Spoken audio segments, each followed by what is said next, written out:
Howdy, everybody.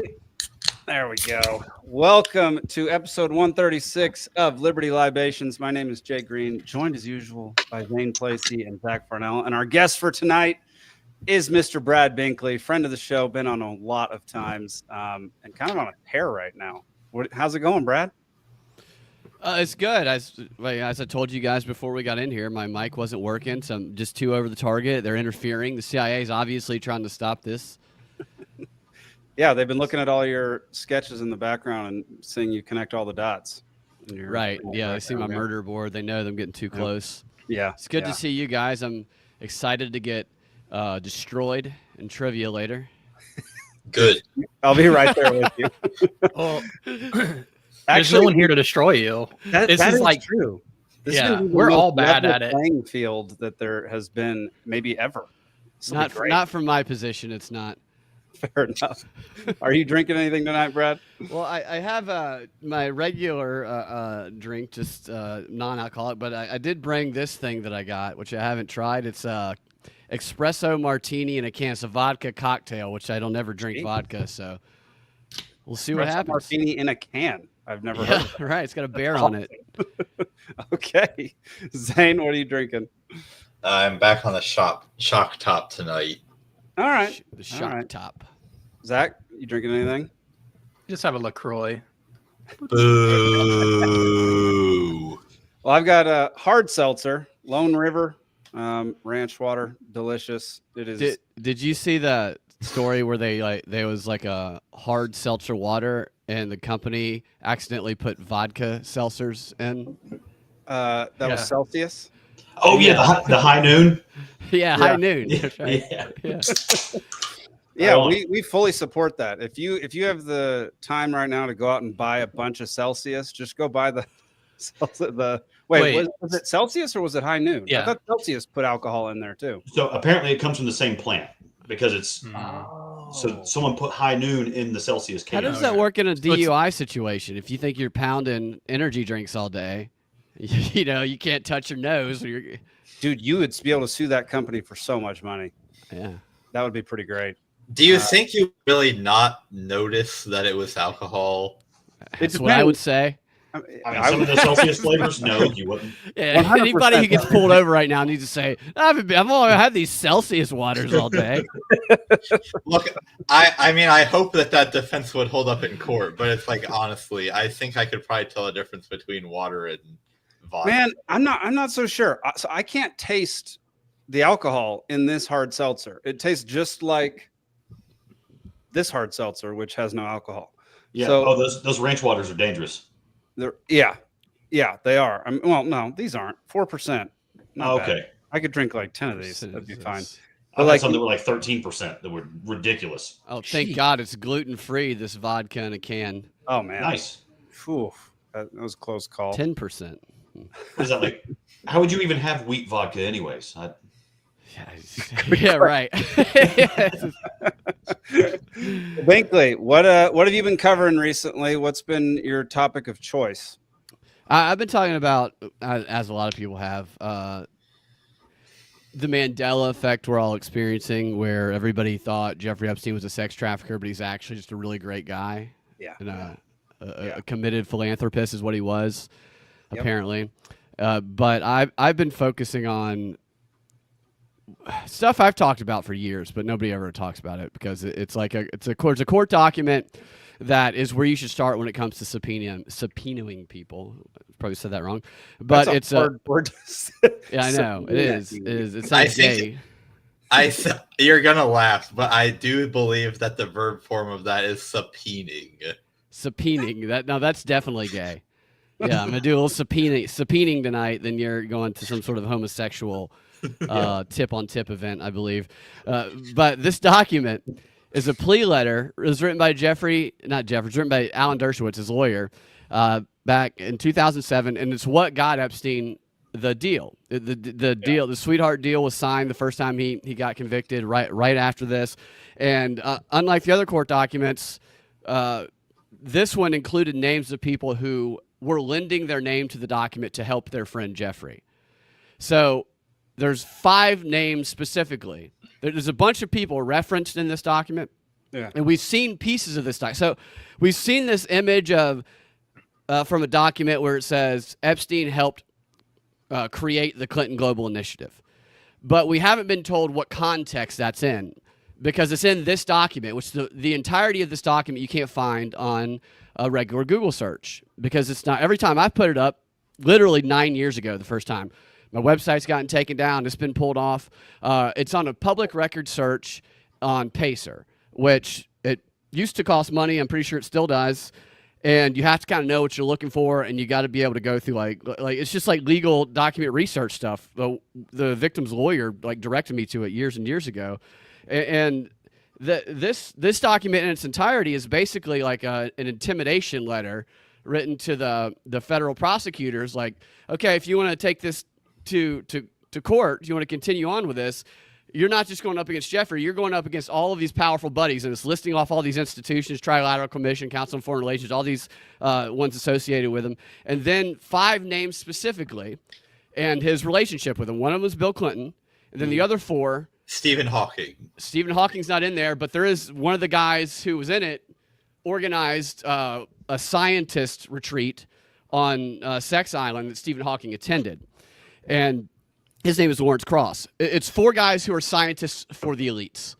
And they all focus, their research in total together is like Edward Bernays' super team of mass manipulation, the stuff that they research. And you have one guy named Lawrence Cross, who he's the guy who first had the theory of dark energy in the universe existing, which was later confirmed. Now, this guy Epstein, he took money from Epstein both before and after Epstein went into prison. After Epstein got out of prison the first time, he continued defending him. He said, his reputation was definitely harmed, but my life was not harmed by my relationship with Jeffrey Epstein. It's actually been uplifted. And this is after he was a sex offender already. And the reason is because this is the guy who's been funding his career. And he funded the Origin Project at Arizona State University. Then he put this guy in as the head of it. And the Origin Project, it had Stephen Hawking, it had Neil deGrasse Tyson. All these guys would come there, and its like purpose was to push the anti-religion, trust the science agenda on the population, all the way through 2017 or 18 when it was shut down. After this guy's associations, it took way too long for his associations to be scrutinized with Epstein, but it got shut down after that. Then he got accused of sexual harassment and was fired for just going up and grabbing somebody's tit on campus. And so that's one of the dudes. Dark energy. I totally right. and then another one of the dudes' name is this guy's dead, so you can't really subpoena this guy or subpoena this guy. I was gonna say Arizona, isn't that where the Vatican has a telescope named Lucifer as well? Oh, at Arizona State? Yeah. I don't know. That's so. This guy was big into cosmology. So Epstein in the letter he writes about this guy, his famous for his cosmology research and all that. And this guy is also one of those nerds who's on the doomsday scientist people. And he was Obama's science policy guy in 2018. And he let Epstein continue to have the run of his offices at ASU until 2017. So he's hanging out with John P. Holdren and guys like that too.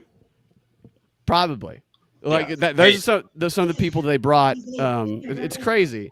And like the stuff Epstein would do when you read, one of them is a report from Harvard, internal investigation about one of these guys I'm going to tell you about.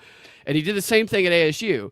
As he would just bring around, it says in the reports, 20-year-old girls. He'd call them his assistant, and he'd just be at these meetings with all these scientists. He'd just be making out with these girls in the back. He called his assistants all that, and he would just interrupt conversations. And he'd go, "What does this have to do with pussy?" It's like, I know, it's just like, What the heck, man? I know, it's crazy. So this other guy, his name was Roger Schnack. He's dead. He died in 2023. He was one of Epstein's neighbors. He also organized something on Sex Island with Jeffrey, and he went and visited Epstein when he was in prison the first time in 2008, and he also continued defending him afterwards. He wrote in a 2005 book that Epstein was living the type of life that most men dream of living, and he has no, morals don't get in his way, stuff like that. Now, this guy was a Department of Defense contractor. He created live training simulations for the DOD, And Epstein funded that work. And this document, this plea letter, it talks about Epstein. There's a paragraph that says he funded the work of these scientists and their institutions. And like this is a reference to this guy's learning theories. He combined AI with learn by doing. And he worked with DARPA on this stuff. Basically, he was like a pioneer in AI when it comes to learning. He thought the best way to train AI is to have AI teach people. And he wanted to teach them through these model simulations that you can definitely manipulate people with because you tell them what a reality is going to be and they react in ways regardless of what the reality is when you're put into the real situations. But so all these guys worked for the government that worked with Epstein. So the government was funding the same work that Epstein was funding when it comes to all four of these guys, these scientists. The third guy named Martin Novick was a Harvard researcher who basically researches the evolution of all things focused towards how to master cooperation and minimize defection. So he called it defectors. He believed that evolution, or he still believes because he still works at Harvard. He got suspended for a little while for all of his activities, but he was too valuable to them, I guess, and he's got his job back. He believes that that all species evolve through a combination of biological processes and but they are driven most primarily through cooperation. So that cooperation is necessary for the evolution of the human species to continue getting better. Therefore, he researches at a mathematical and neuroscientific level how to gain cooperation. And you might be surprised or not surprised to know that he was someone who recommended how to coerce people into taking the COVID jab back during COVID. So obviously there are lots of bad directions that this research can go in, but just the idea that humans get better and advance faster when they cooperate more, that's actually a very Austrian insight. Like, no, I agree with that. Yeah, I'm not saying everything is wrong that he says, but yeah. I mean, everything can be abused. So yeah, when you read, so they're all part of something called Edge.org, which is a magazine for scientific elites that Epstein was the main funder of, and he would have these discussions on the evolution of cooperation, and the entire discussion focuses on it comes off in a tone of how do we just get these plebes to just do what we tell them to do. Is kind of the like I don't disagree with what you're saying, but it's the those in power having this belief that they are somehow advanced and smarter than everybody else, and so how do we coerce them in this use of these various use of and they relied on manipulation. That was one of the things on his chalkboard. If you saw his chalkboard, this guy studied deception, manipulation. Edge.org, yeah. It sounds like how kindergarten was created. Yes, yeah, it kind of. We need people to just comply. Right, yeah. Exactly. Their website says, to arrive at the edge of the world's knowledge, seek out the most complex and sophisticated minds, put them in a room together, and have them ask each other the questions they're asking themselves. This sounds like the most insufferable group of people. They are so insufferable, and everybody who's wealthy has been. So they used to have these things. They might still have them. But they were called billionaire dinners, and they would sometimes they'd be called the World Dominator Dinner or the Alien Lizard Dinner, just mocking. And it would have Jeff Bezos would be there. Elon Musk might have even been at one, but Jeffrey Epstein was at all of them, and they would give these talks there, and Epstein funded it. And this is where you would find these four guys that are in this document who willingly helped Epstein get that deal and then continued to take money from him afterwards. And this Schnack guy, Epstein also funded what's called the Program for Evolutionary Dynamics at Harvard in 2000. He did a lot of this stuff in 2003. And PED, some people, I've noticed when I talked about this, the PED, the pedo, like that's a signal for thing. I don't know about that.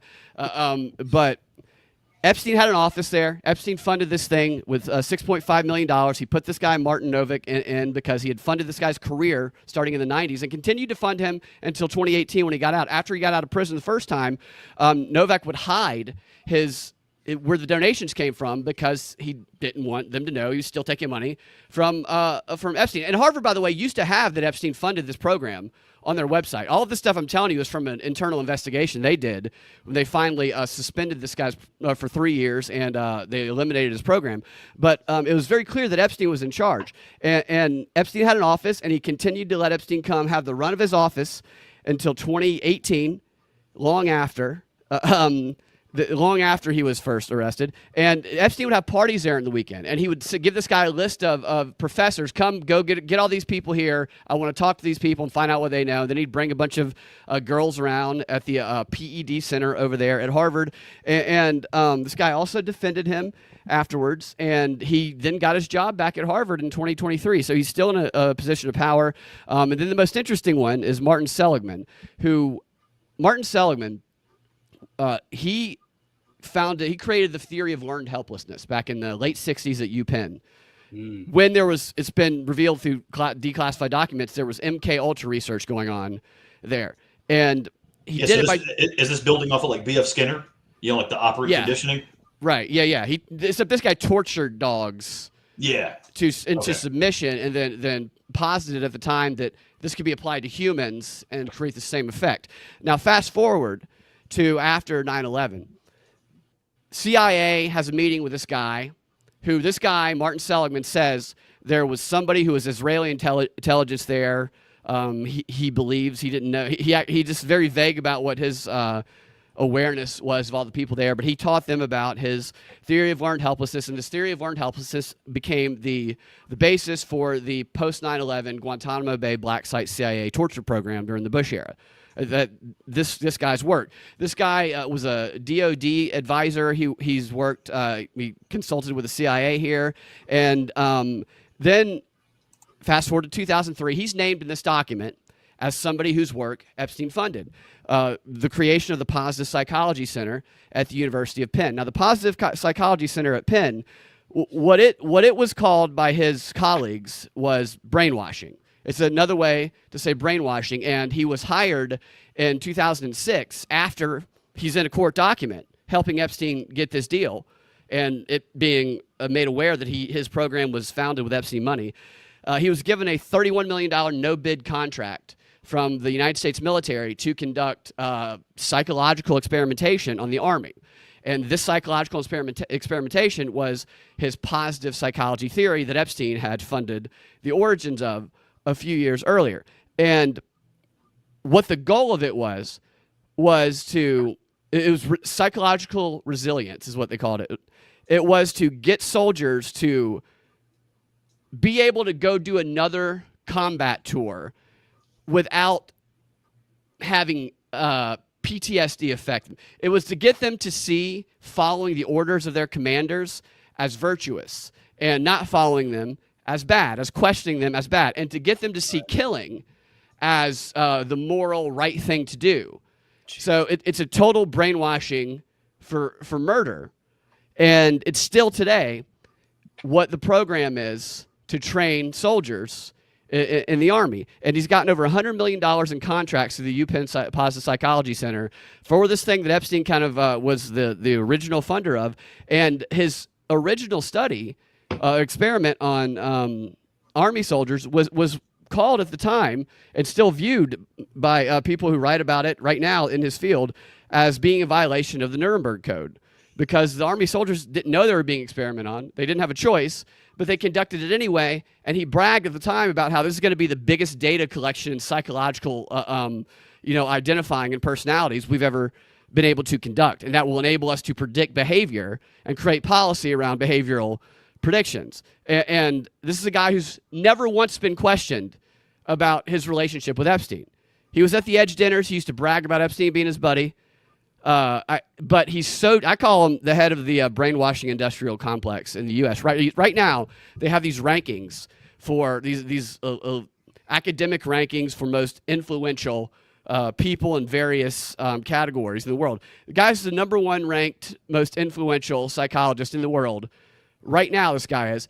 And to go back a little bit, his learned helplessness work, also tied to the government, inspired Ted Kaczynski's manifesto.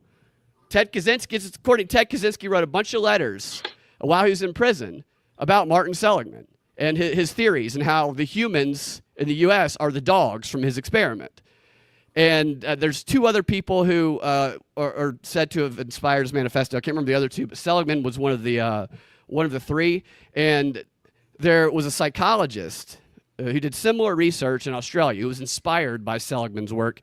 And he actually ended up writing the foreword to one of Seligman's books in, I think, 2006 or something like that.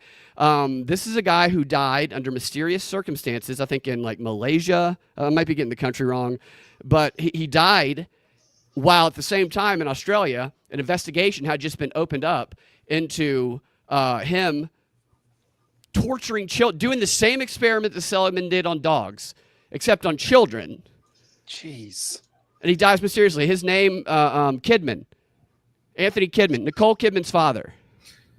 No way. What? No way. 100%.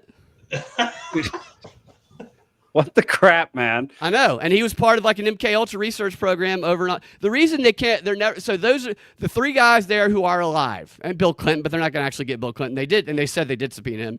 But Martin Seligman, who's never once been questioned, who is currently getting money from a DOJ fund. He's getting DOJ money right now to conduct what's called the World Happiness Project, which is, they used to call him Dr. Happy while he was brainwashing soldiers. Gosh. It's very Orwellian.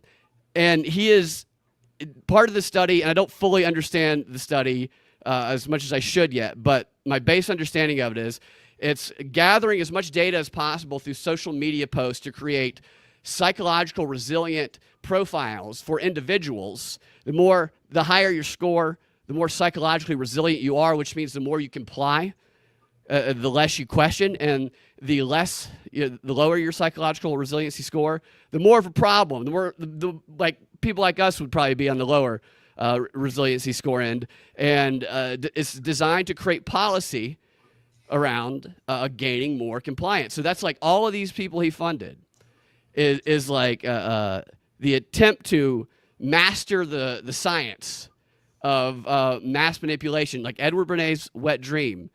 And that's what I've been focusing on. And if they subpoena people and they give names and they don't say Martin Seligman, then it's not real. It's all right. So I was going to say, like, that's the whole point, right? Like those people are like everything that Epstein helped fund and everything that is still going on is too valuable behind the scenes for them to actually investigate this for real and bring it to everybody's attention. They expose themselves if they expose them for real. Yeah. Yeah. So it just means we're like we've been saying for weeks now, like we're never actually going to see the end of this. Like we're not going to ever see a conclusion. No. And it's going to be extremely disappointing for a lot of people. No, the government's peening with the same people Epstein was peening with. in a sub fashion. Yeah. Jeez, man. So let me go ahead and demystify the whole no bid contract thing, though, because I've just kind of run into that in my line of work. So, I mean, there's something called the GSA, Government Services Administration, and that's where the government solicits work. It's like a 400-something page application, costs you like $4,000 to get listed in this database. And once you do, it's all done by NAICS code, N-A-I-C-S. So it's like, what is your industry? What service do you provide? Once you're in that list, it is a no bid contract. It's based on, if you are, a highly rated service provider and the project is within a certain radius of your service area, then it's just, you don't bid on it. They've got your hourly rates. You bill them monthly. They pay you monthly, and that's just kind of how it works. Yeah. Well, they said when they were asked about it, I can't remember which somebody in the military was asked about it. They said that there's just nobody who can do this work the way that Martin Seligman can. There you go. Interesting. Yeah. Jeez, dude. How many hours would you say you spent researching this stuff? Way too many. Yeah, I've had that document for years, and like until recently, I didn't really deep dive on those four guys. I knew that three of them had been, and this was interesting to me. Everybody of the four people in that document, who are specifically named Clinton, Martin Novak, Lawrence Cross, and Roger Schnack, while they've been publicly scrutinized and had their reputation damaged, at least minimally, even though the one guy is still back at Harvard. Never once has Martin Seligman been questioned about any of this. And from what I can see, the government has the most stake in his. I mean, this guy to me seems to be more important than any sitting president, because he has been such kind of a scientist researcher for the deep state since like the 70s. Jeez. Man. Goodness gracious. Yeah, so I don't know how well it ties into like the learned helplessness aspect of things, but I've heard that when it comes to like brainwashing soldiers to like turn off their humanity, that women are actually more susceptible. That like once you flip that switch in them, they are like mass murderers on the battlefield. Like Dude. That's how you get like the Peshmerga Air Force. Yeah. I believe that. Women are psycho. Yeah, basically. Yeah. No, I'm not kidding, but I am. Yeah. I'm not. Backed by science. Yeah. No, that's interesting though. Like, it's wild to. I went through one of his resiliency test thing, and it has. And now you're a government asset. Yeah, shut up. No, but it asks you questions like, how would you, what would you do in certain situations, and it's, would you? I'm paraphrasing, but one of them is like, in such a situation, would you sacrifice your own well-being for the well-being of a group, even if you disagree completely with the objective of the well-being of the group? And it's like I get sacrificing, but it's like we have to go kill these people. Do you disagree with that? Would you still sacrifice it? And you know, and I get it. And I mean, I've never been in the military, so I don't get that. But it's just a way to like.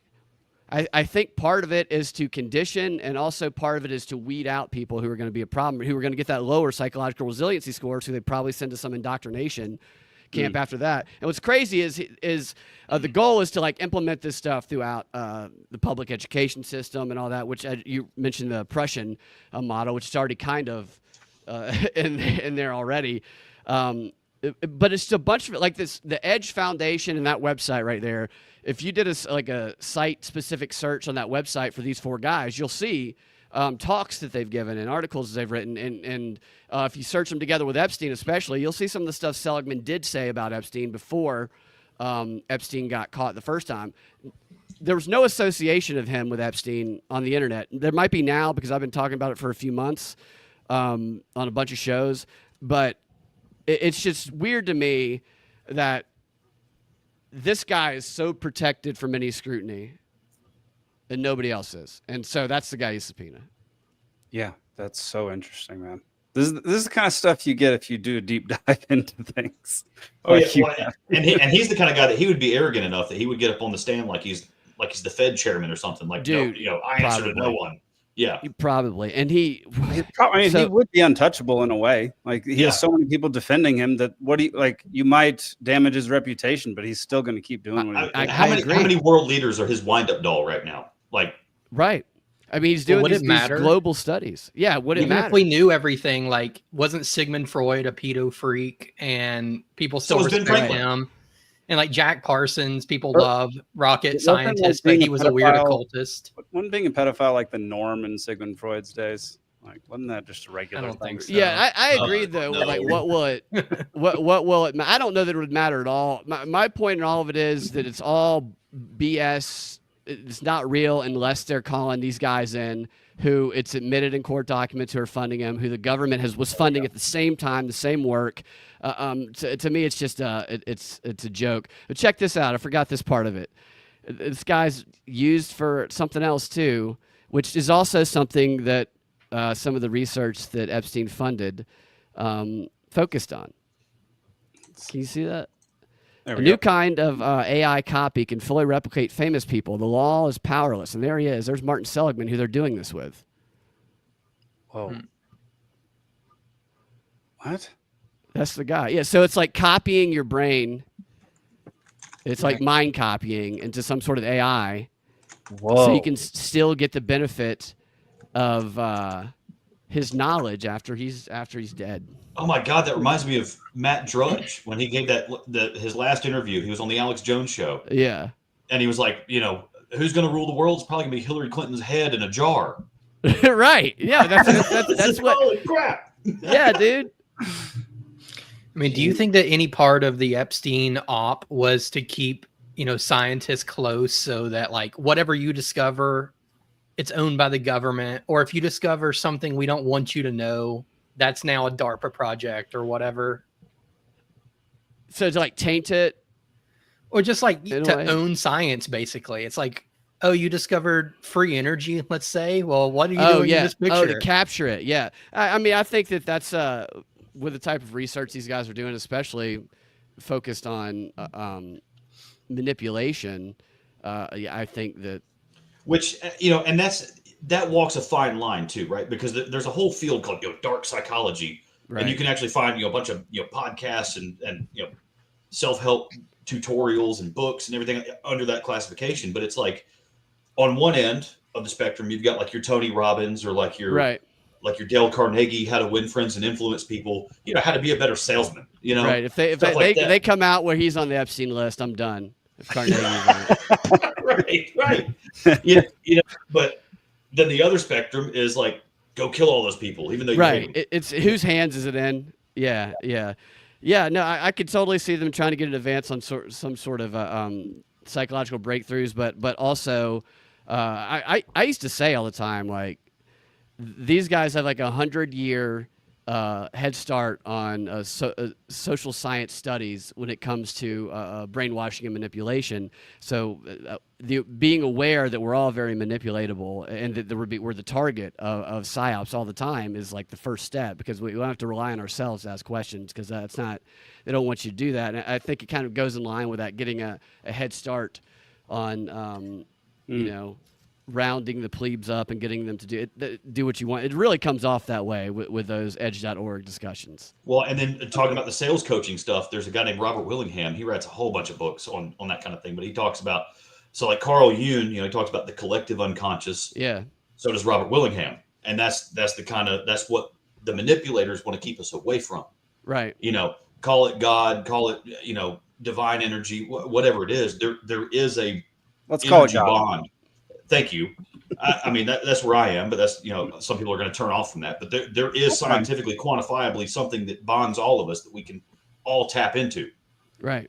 Yeah. And they want to convince you that it's not there. Turn that switch. Don't listen to that. Listen to this. Listen to the science. Trust the science. Like that one guy that said, trust the science. I mean, that's like when I read that, I was like, that's crazy. That the whole trust the science movement can kind of be there's a line that goes directly back to this PR effort of this Arizona State Origin Project to weaken people's connections with God and religion, and insert these celebrity scientists as the people who should be trusted. And it being funded by Epstein, the origin of the project, that's an aspect of it I did not know about until recently. Interesting. Well, speaking of conspiracies, I think, by the way, I should say, I don't mean to interrupt, but I should say I think Maxwell was his handler. I think he was under her. Wow. Interesting. Yeah, I think he was the. I think Maxwell, her dad. I think she's a spy, just like her dad was, and I think that. Yeah. I mean, I agree with that. Yeah, Epstein was taking orders from her. That's probably why she's still alive. That's interesting. Well, he's probably still alive too, just on an island somewhere. All right. Well, let's move on to our first planned topic of the night. It involves a conspiracy that is proven. Go ahead and bring that first video up, Zach. Okay. This is By the way, all of this is proven too. So how dare you? Okay. Fair enough. Yeah, dude, Fair I just proved it. This is concluded. How about that? Yeah, the Epstein stuff is not concluded.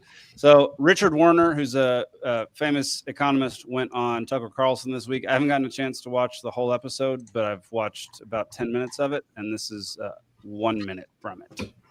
Central Bank of the United States, the Fed, was created right before the war. What was the role of the central banks during that war? From 1917, the US and Germany were at war, and their economies organized as war economies. At the pinnacle of the war economies are the central banks. So who were the key players in the German central bank, the Reichsbank, which was 100% privately owned? Was somebody called Max Warburg, or Max Warburg, you might say in English. And who was at the pinnacle, in fact, was a founder of the Federal Reserve, and who was the key person there? Paul Warburg, his brother. But of course, the soldiers have to kill each other, and these two countries are at war. Wait. The head of the German central bank and the head of the American central bank were run by brothers during a war between the U.S. and Germany? Yes.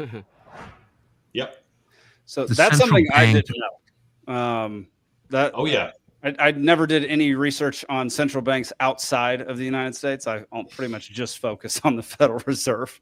So Yeah, go None ahead, Dare Call Steve. It Conspiracy. None Dare Call It Conspiracy is a great book. It's a short read, but there's enough information in it. It'll take you a while to read it. You can get it free too if you just type that in with PDF next to it. It'll show up. Yeah, there you go. And it details the whole thing. And it goes through, Paul Volcker, running the Fed, all that kind of stuff. So apparently we gave Karl Marx the gold he needed to start the Bolshevik Revolution. Yeah. The Bolsheviks were a bunch of Jews, communist Jews from New York that we sent over there with him. Dude, it's wild the more you find out about this thing. So I've been doing research on this since I read Creature from Jekyll Island back in 2019. So 6 years of this is like my topic that I like to look into. And this just the more you uncover, the more it's clearly just completely a manipulated system.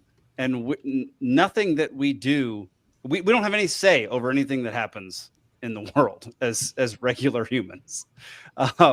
It's just wild to see that two brothers founded central banks in different countries who opposed each other during a war that happened a couple years after those central banks were founded. That's wild, man. Like, that's so crazy to think about that. And then you got, Prescott Bush toward the end of the war. He gets thrown out of his Federal Reserve Bank that he was running in Kansas because he kept throwing Hitler money. Yeah. I mean, keep in mind, Hitler kept cash apping Hitler. Yeah, Hitler was a popular figure here. Totally. Ford also. He circulated pamphlets in favor of Hitler. And I mean, you listen to some of his speeches and it's like, right up until the point it was like, and then we're going to kill him. And you're like, whoa. Right.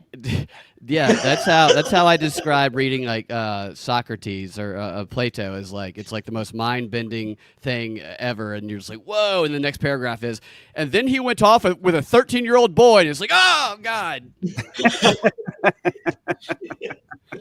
Brad, have you ever read Plato's Symposium? Yes. Yeah. I think you would all really like it. I'm not going to explain why. It's great stuff, mostly.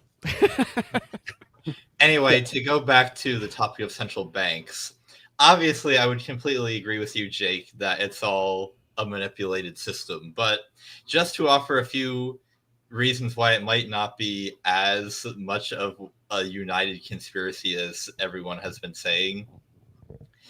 First of all, when the U.S. was in the progressive era and they were trying to set up all of these new government institutions, it was actually pretty common for people to go over to Germany to see how German institutions worked and get educated at German universities and then come back, because Germany was several decades ahead of the United States in terms of how big their government agencies were. So the fact that it was a German American who was high up in the central bank would not really be all that surprising. I mean, it's crazy that it happened to be two brothers that were in charge of both of the banks, but honestly, I'm not sure how compelling of evidence that World War I was master planned from the beginning.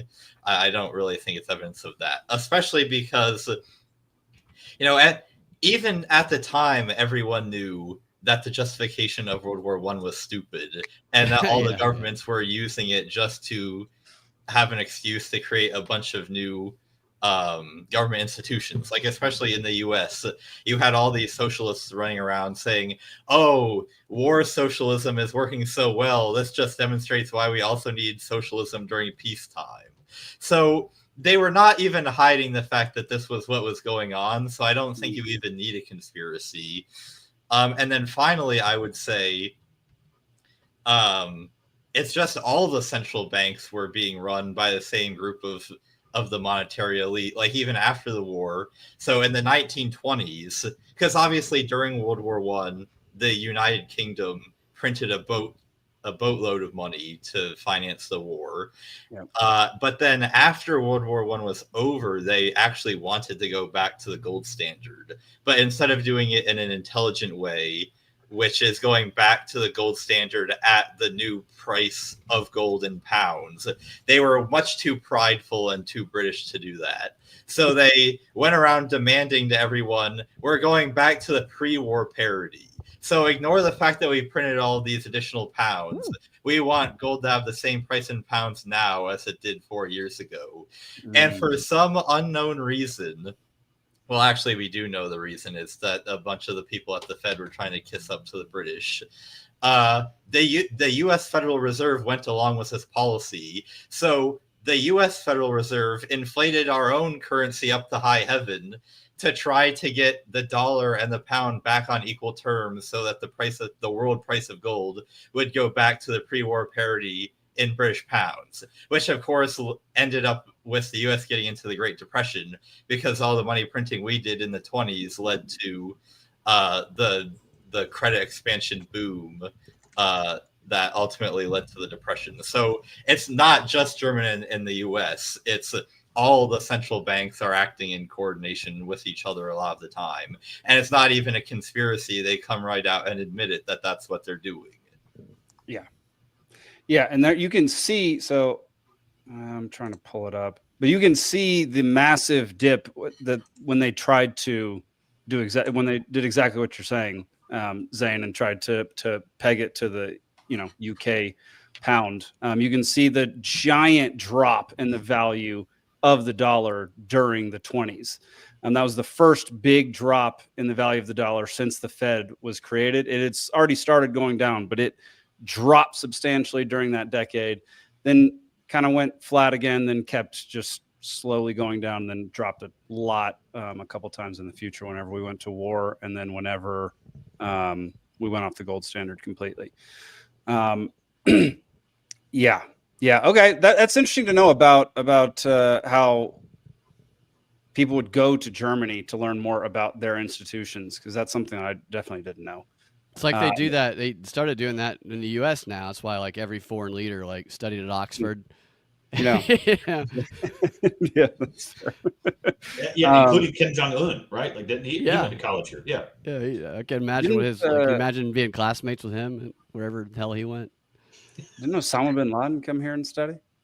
He was in the U.S. Army. He was trained at Fort Benning. His name was Tim Osman. What? Yeah. Yeah. Hey, is this real? Yes. No, that's a theory. I mean, Osama bin Laden's name was Tim Osman. Yeah, there's and definitely. he trained at Fort Benning. Yes, and we sent him over there to weaponize the Mujahideen. Al Qaeda was the name of the program that we created over there to train, arm, and fund. So I knew that. I didn't realize that Osama bin Laden studied here. We trained him, and then we sent him over to run this stuff. He's definitely a CIA asset. Yes.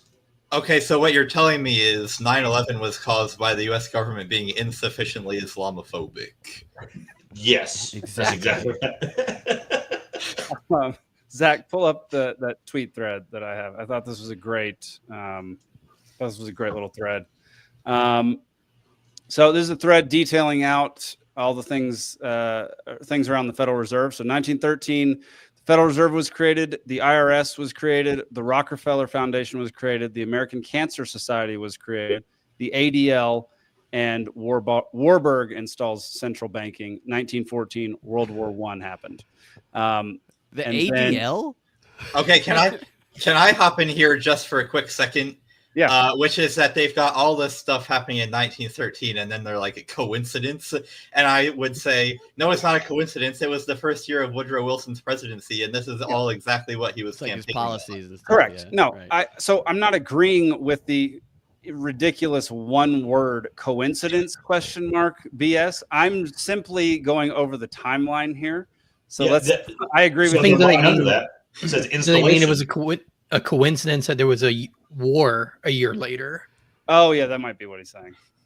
Yeah, coincidence. There's a war the year after all those things are created. But scroll down to the next one.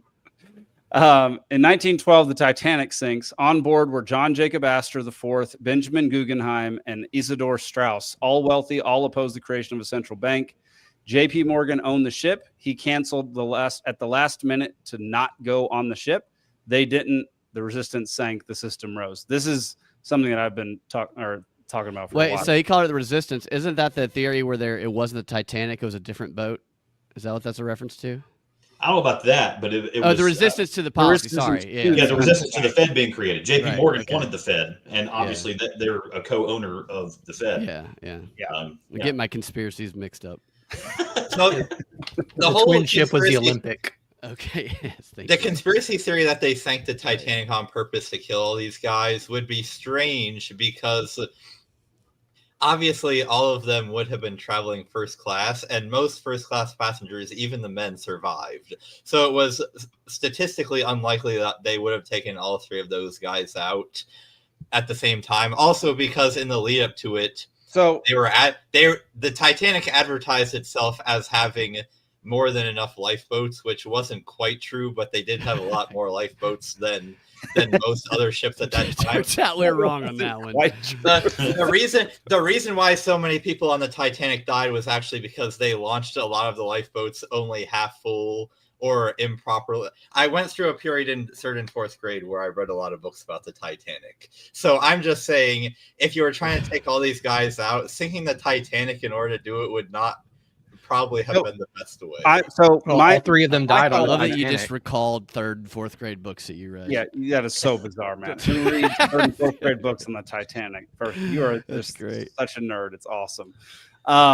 So my thought on this is you cannot rely on the sinking of the Titanic to kill these guys. So my thoughts are that somebody on board killed these guys, and they went down. Their dead bodies went down with the ship. boom. That's my thought, because It's like when a that plane goes down, there's a spy on board. There you type go. thing.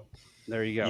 You give a beggar, what, $500 at the time to go do the deed, and then he falls in love with a lady named Rose while he's there on his mission. That's the real movie. That should be Right. the real movie. Yeah. I mean, you you're can totally right, Zane. Like the first class and the wealthy would have had extremely good access to safety boats to get off that. But 100%, like if you're a wealthy person and somebody's like, well, you're going to be safe, just go on the ride anyway. Are you doing that? But they did die on the Titanic. So Oh, you can I say, guess hey, so. it's extremely unlikely, but they did. No, I I mean, the ones who got off. All I'm saying is that if this conspiracy were true, they got very, very lucky indeed that it actually worked. Yeah, it's like Why what's don't you call it mine? interesting about stuff like this is there are coincidences that seem like coincidences that are very beneficial to those in power, and people do die sometimes, but that's also balanced with the fact that operations happen sometimes. Like shit like this does. Like you can the Operation Northwood, even though they stopped it, there's a CIA assassination manuals, and the way they very strategically try and make it look like it's just a natural occurrence. So it's like the quest for an answer we can never fully know because both possibilities could be true. Yes. Yep.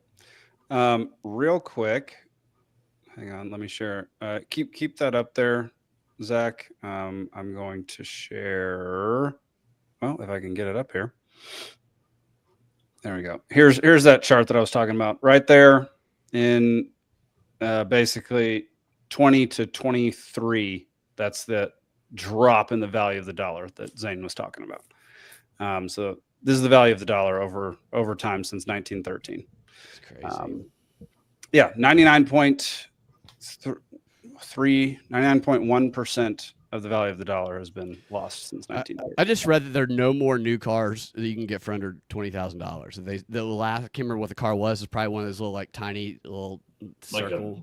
Like a Pugo. Yeah, they stopped making the last car you get for under $20,000 is new. You can't get a used car for under $20,000 almost unless you go to Craigslist, and that's not the.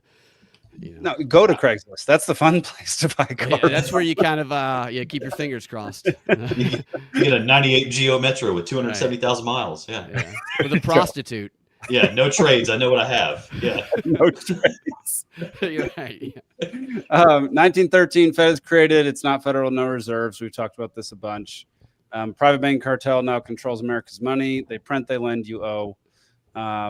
Warburg and Rothschild influence. Warburg wrote the Fed plan, a German Jewish banker tied to the Rothschild network, met in secret at Jekyll Island. He didn't just suggest the Fed, he engineered it, then became one of its first governors. In 1913, also the IRS is born. So our favorite organization is libertarians. Rockefeller Foundation, and this kind of just goes over all the things that all the objectively evil things that happened in the year 1913. None of these things were good for the world. You could argue, I guess, that maybe the American Cancer Society has done some good things, but chemotherapy is wild, man.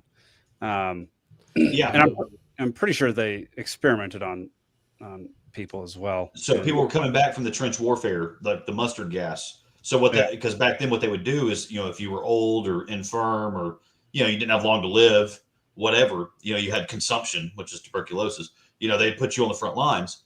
Some of these guys were going out there with like big tumors, and then they'd go and they would come home and the tumor's gone. And they're like, what happened? Like, I don't know. I got gassed a whole lot and the tumor went away. And so that, like, I'm not even joking, dude. That's how chemotherapy came about? Yes, sir. Yeah. Wow. So like the most popular one is called tamoxifen. Today it's called tamoxifen. And they also call it the Red Devil, but it was inspired by the mustard gas in World War I. Yeah, it's crazy, man. That's wild. Yeah.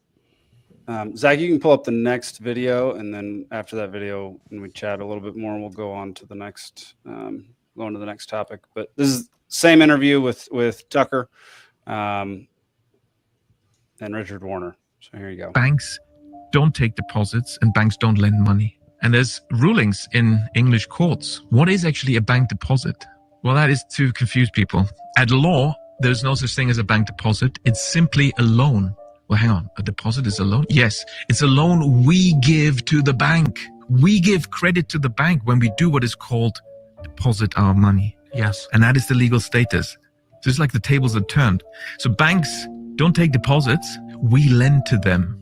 And a bank deposit at law actually is not privileged. But surely banks lend money? No. Banks are in the business of purchasing securities. And when you sign that loan contract, that's an IOU, a debt instrument that you've issued, and the bank will buy it. That's what's happening. It can sell it.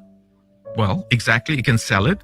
And also you will point out, oh, hang on, fine, these are details. This says I will get money. I'm borrowing money, so please give me the money. I don't care about the details. And the banker will say, you'll find this in your account with us. They may carelessly say, we've transferred it to your account, which is incorrect because no transfer happens. Your account will be credited.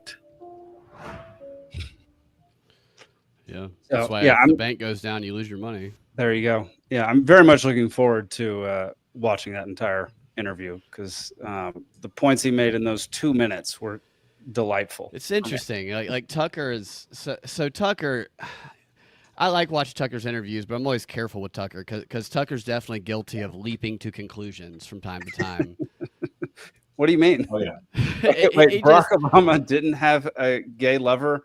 That one actually I agree with, but I wouldn't say it as definitively as he did.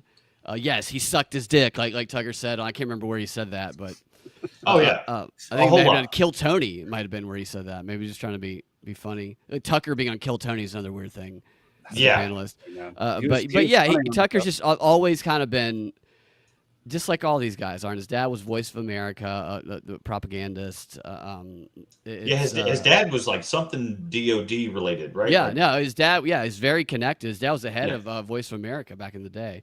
Okay, and so even that's why I've gone away. I know it's very hard, but like I've gone away from like I don't trust any source. I don't care how much I like them. I got to look at the content because the source. They're all going to say true things, every single source, whether you like them or hate them. But that's designed to get you to stop scrutinizing the content of what they say so that they can just say things. They're eventually going to let you down. My biggest thing was like Neil Bortz on Twitter coming out like in favor of the vaccine. Yeah. And I was like, yeah. It's like, oh, this man's lost his mind. You retired at the right time. Oh, right. Man. Yeah. See, this is why I'm so likable. It's that was a nod to you. It's good to question this. It's good to like do the argument that the hardest argument that this is what they actually train CIA agents to do is the analytical guys is whatever you're going to start. First of all, start backwards and then figure out what your theory is going to be when starting with a goal. But also you got to go at and attack your own theory and your own argument harder than any adversary is going to if you want to actually strengthen or find the truth of what you're trying to figure out, I guess. I don't know. Yeah. Well, and so something great to note as well for everybody that still thinks like a boomer in terms of money and how it's managed and what form it comes in. You know, if you're still skeptical of like crypto and anything like that, you're like, oh, well, that's not FDIC backed, right? Like that's the knee jerk defense of anything non-traditional or new, you know, whatever. Oh, well, that's not backed by the FDIC. By the way, that bank has to go insolvent for you to make an FDIC claim. And after that, they have 99 years to pay you back. So the chart you brought up, look at what the dollar just did in 99 years. By the time your $250,000 gets paid back to you, it's worth $250. Yep. That's crazy. It's Yeah. intentional deception. Right. Well, and that's what they do is they repackage that and then they sell it. Dark psychology, learned helplessness, you know, that whole category. But this is the, you know, the other side of the spectrum. You know, this isn't, we're not selling you a top of the line lawnmower here. We're packaging securities. We'll call them securities, but it makes you insecure. Right. It makes you vulnerable. It makes you exposed. That's like a Carlin bit right there. That seems to be their plan for how to pay back the national debt too. It's like, yeah, we owe 34 trillion and we'll pay it back when that's worth like a couple hamburgers. Wait, did y'all see the government put up a website where you can donate to lower Like their Venmo, like Cash federal App. debt? They've actually had this for a long time. I remember hearing not years Venmo. ago where you've pretty much always been able to make donations to the federal treasury. That's fine. The fact that I'm learning about it right now just leaves me flabbergasted, and the fact that you can Venmo the federal government is so freaking stupid. I need to know. You said it how wasn't many- Venmo though, Zach, right? It's like other ones. You've always been able to PayPal. go to their website and make a donation, but now PayPal gets a cut, so it's better. I need to know how many donations have been made, and I need to know the names of You know, these Cat Turd's been so I can pray donating. for them. Sure. Yeah. Oh, that's hilarious. All right. There's some folks on the Facebook page in my area that are all upset that Georgia's about to do away with the income tax. And they're just like, oh, what's going to happen? And I'm like, have you looked at the budget? You know, for the last 5 years, we've had a budget surplus in excess of what we bring in the income tax. Wait, bracket. Georgia's about to eliminate the income tax? They're talking about it. And I just But left. Burt Jones is running for governor, so that's why he's talking about it. We'll see if it really happens. Well, Burt Jones ain't going to be the guy to do it. It's the guy that's going to be the Senate Majority Leader, It's gonna or that be, is the Senate Majority Leader here in Georgia. And You he's mean the guy very that- serious. We Yeah. can have him on soon. I hope. I'm Okay. trying. Yeah. All right, good. It's We'll talk interesting, about that Jake, later. what you said about this. So this was they were already doing this, as Zach said. There's a lot of things during the Trump administration, not just this time, but before, where it's like something that was already going on is all of a sudden the focus of the news, and it's like shocking new thing that isn't really new at all. Right. It's weird. It is weird because, like, actually, multiple people have done this in our Discord. If you join the Dollar Media Club, you can join the Discord, and you can suggest stories that we cover each week. But people will put in the stories thread links to articles that popped up on their feed. But like one of the ones that Steven sent recently was 8 years old, but it's crazy. somehow popping back up in his feed Yeah. as if it's something new. Well, a lot of this stuff with Trump, like Trump being in the Epstein files or whatever, that's not new stuff. The documents that like over 1,000 pages of documents, I believe, going back 10 years.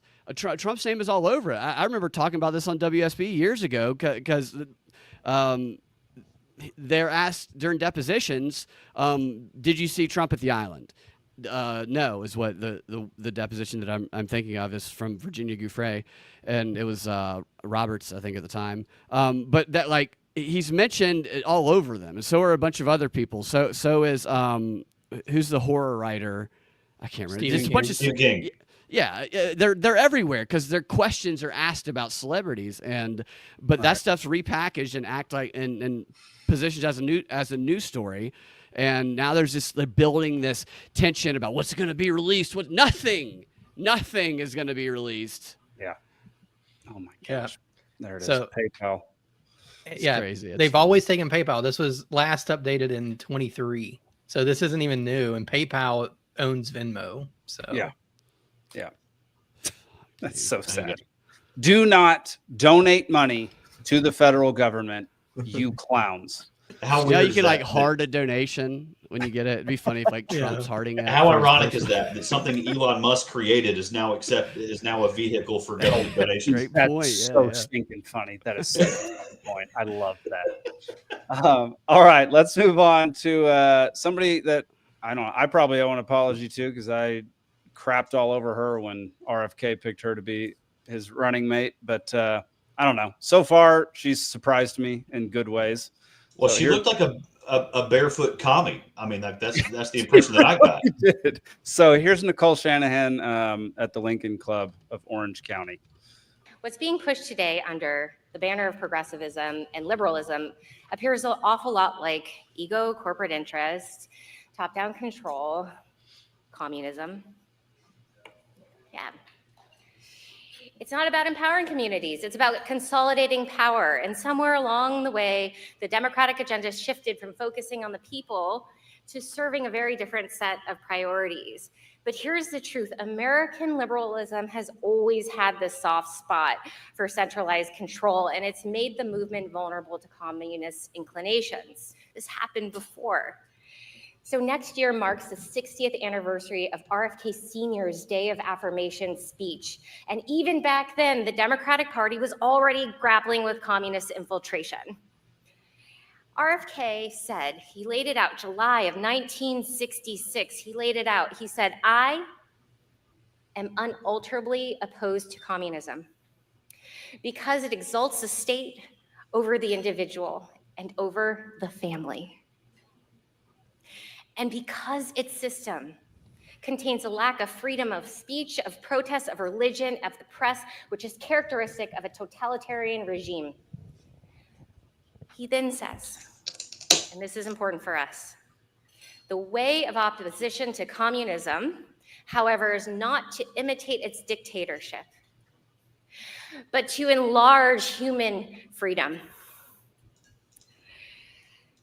Yeah, let's just, he's up in heaven. And we are grateful to You him can stop it there. Okay. for getting the communists out. Wow.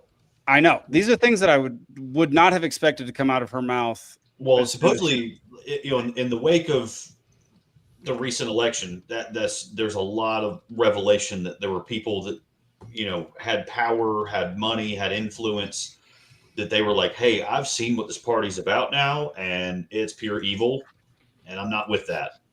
Yeah. And notice she's not overtly coming out as Republican either, because that didn't sound like Sean Hannity. She Right. sounded like Russell Brand, where it's just like, I've been high a whole lot, and I just love everybody. Well, Go ahead, Zane.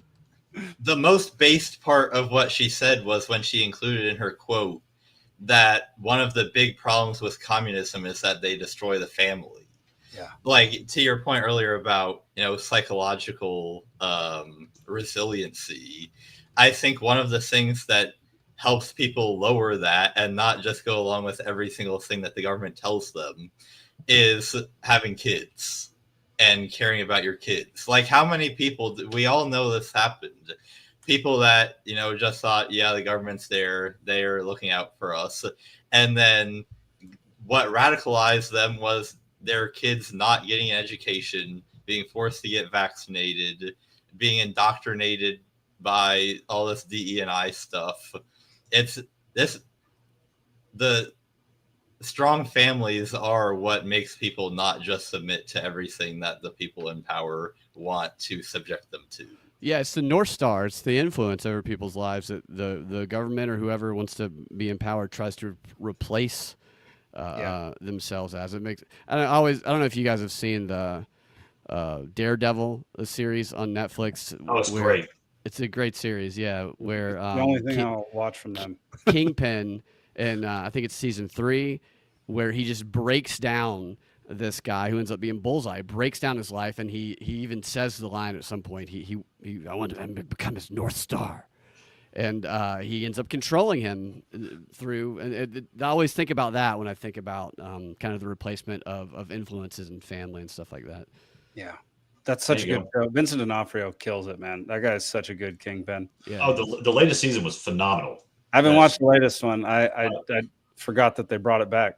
Disney was not scared to get their hands dirty in that one. Yeah. Oh, good. Yeah. All right. I'll go check it out. I don't watch anything Marvel these days, so I'm glad that they brought back You don't watch something good. Ironheart? What? What is that? Ironheart, the new Iron Man with a black girl. What? What? It's Iron Man, but a black girl. Sounds Okay, gay. I was thinking the Brendan Fraser movie, but that's Inkheart. Yeah. No, it's on Disney. I watched. Josh and I did. We did a reaction. We watched it. It got me a strike on YouTube doing it, but we watched an episode of Ironheart with a black girl, where basically the premise is there's this girl who's in like an MIT like school. Mm-hmm. I think it's a high school. I'm not sure, but she has the ability to use things that she can find and create force fields that can protect people just from her bare hands. And she also has the ability to throw scraps together and make Iron Man suits, but she doesn't have the ability to get anybody to pay her to do those specific skills. So she has to join a crime organization to make money using these skills, because nobody will pay her for them. And then that's the journey of the new Iron Man, discovering that she shouldn't be doing what she's doing. Oh, And man. she should be a good person instead. Kevin commented on our previous topic, or what we were talking about a minute ago, which was, he said, Imperial China and Rome used Confucian and civic education systems, respectively, to create loyalty to authorities over family ties. That's how you have the Khmer Rouge, right? Like that was the first thing. Like, if they wear glasses, they're part of the education class. Kill them. Yeah,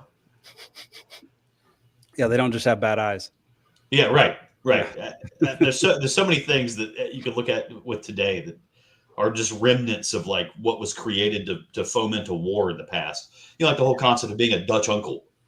The guy that just shoots you straight. He's your Dutch uncle. You ever heard that phrase? Never heard that phrase before. You never had a family friend that would just come in there and just put you in your place, not Yes. hesitate. No one called them a Dutch uncle. Okay, Yeah. well, Dutch that's, uncle says faggot a lot. That's right. Yeah, that's right. Well, I was just about to say that must be the Dutch uncle of this show, but I'm not sure I want to say that anymore. We know you love letting loose on that off screen. Zane. Yeah. It's so good. But that's the product of the Dutch Anglo War. That's how you get going Dutch on a date. Where you both pay half. Dutch yeah. I was rule. thinking something completely different when you said that. Yeah, those were all created as part of that war. That was like slurs that they were Right. kind of using of creating a mental image. We need to bring back anti-Dutch slurs. That's right. Well, to bring it back, Shanahan, I got as skeptical as I was when RFK chose her. I thought it was a really weird choice. I don't know. What are y'all's thoughts on where is she going to be? How heavily is she going to be involved in politics from here on out? Like, do y'all think she's going to stick around for a long time, or do you think she's going to go back to the tech world and just kind of preach politics from there? There's a seismic shift in the tech world right now that is being created by Elon, and as long as he can somehow retain his status as, we'll say, top 5 richest man in the world. As long as he's up there, he's kind of leading the charge on go against the system, because that's what made the whole tech world cool, right? Was that we think differently, we do things differently, we go against the grain, and then somewhere along the way, maybe right around the time Clinton got in, I don't know, it became we are the norm. We say what's mainstream. We say what's okay. And now there has to be another shift. The pendulum has to go both ways, or the clock doesn't work anymore. So it's that you're going to see more and more of that. That's my more I think people it's are- where the power is. I think it's where she can have her most influence, whether it's Yeah. in the political realm or whether it's in the tech realm. I think that if it's behind the scenes or maybe giving speeches like this, I don't know that all of them want to be the front person of the organization, which is like Right. what the politicians are. But I think they're definitely going to be Well, exerting. if their you made a influence. majority of your wealth from divorcing somebody, I mean, that'd be so you much know, easier. you can risk it all, right? Because it's not her basket of companies on the Why don't line. you work on that, Binkley? Yeah, yeah. It's like Jobs' wife, right? Right? Yeah. Did she Go, own the Atlantic or something like that, or was that the wrong publication? Bezos. Bezos. That was Bezos. Yeah. Steve Jobs died. Right, but his wife, his ex-wife. I think Jobs' Thanks for ex-wife. that. But he's dead. No, I mean, but like his like ex-wife has Melinda been Gates. doing. Watch yeah. Melinda Gates come out and like start doing some crazy stuff like that too. That guy, yeah. Interesting. All right, let's move on. I am not fucking drunk. My teeth are blue. Every pretty girl deserves to go to a ball. This is everything about it's a clam. I love it. I gotta be honest with you, I feel like I'm a little bit too drunk to stand up. On Wiedersehen, asshole. I'm drunk right now. All right, everybody, welcome to Drunkard of the Week, the segment where we show somebody saying or doing something that can only be explained if they're drunk, but they're not. You can nominate people through X by tagging us or hashtag Drunkard of the Week, or you can put it in a thread on the Discord, which you can join by joining the Dollar Media Club over at peacefulc.network. So this week's will be short and sweet. Here you go.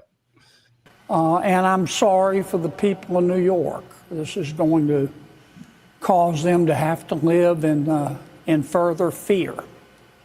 On Capitol Hill, probably beginning in the morning, there'll be the inevitable call by some of my colleagues for more gun control laws.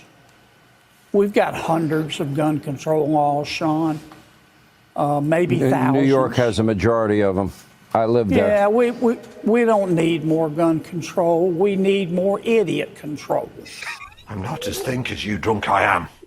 I mean, that seems like it's like slowed down, but it's obviously not because you can hear Hannity. That's his normal speech pattern, man. Yeah, that's that Kentucky cadence, right? Is he from Kentucky? He usually speaks a little more smoothly though than that, but he's clearly. Is he from Kentucky? Is John Kennedy from Kentucky? No, he's from Louisiana. There you go. Okay, well, similar that cadence. counts as Cajun. Yeah, there we go. Yeah. Then he's definitely drunk. Yeah, that's true. So John Kennedy is our drunkard of the week. You can nominate folks for next week starting right now.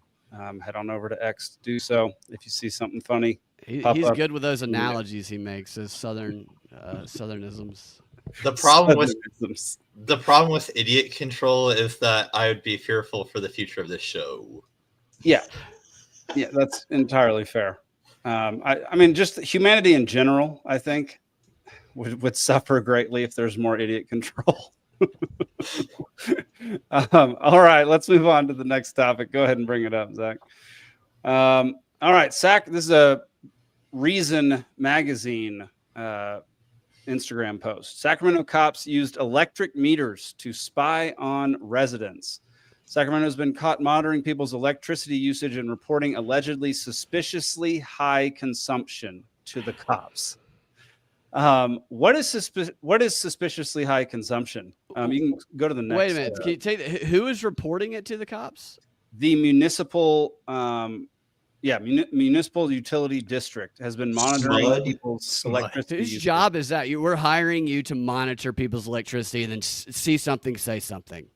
Yeah. Like, so if I bought 4 Bitcoin miners and started mining Bitcoin, my electricity usage would go way up. And then I'd be on some list being some suspect for some type of crime that isn't really specified in here.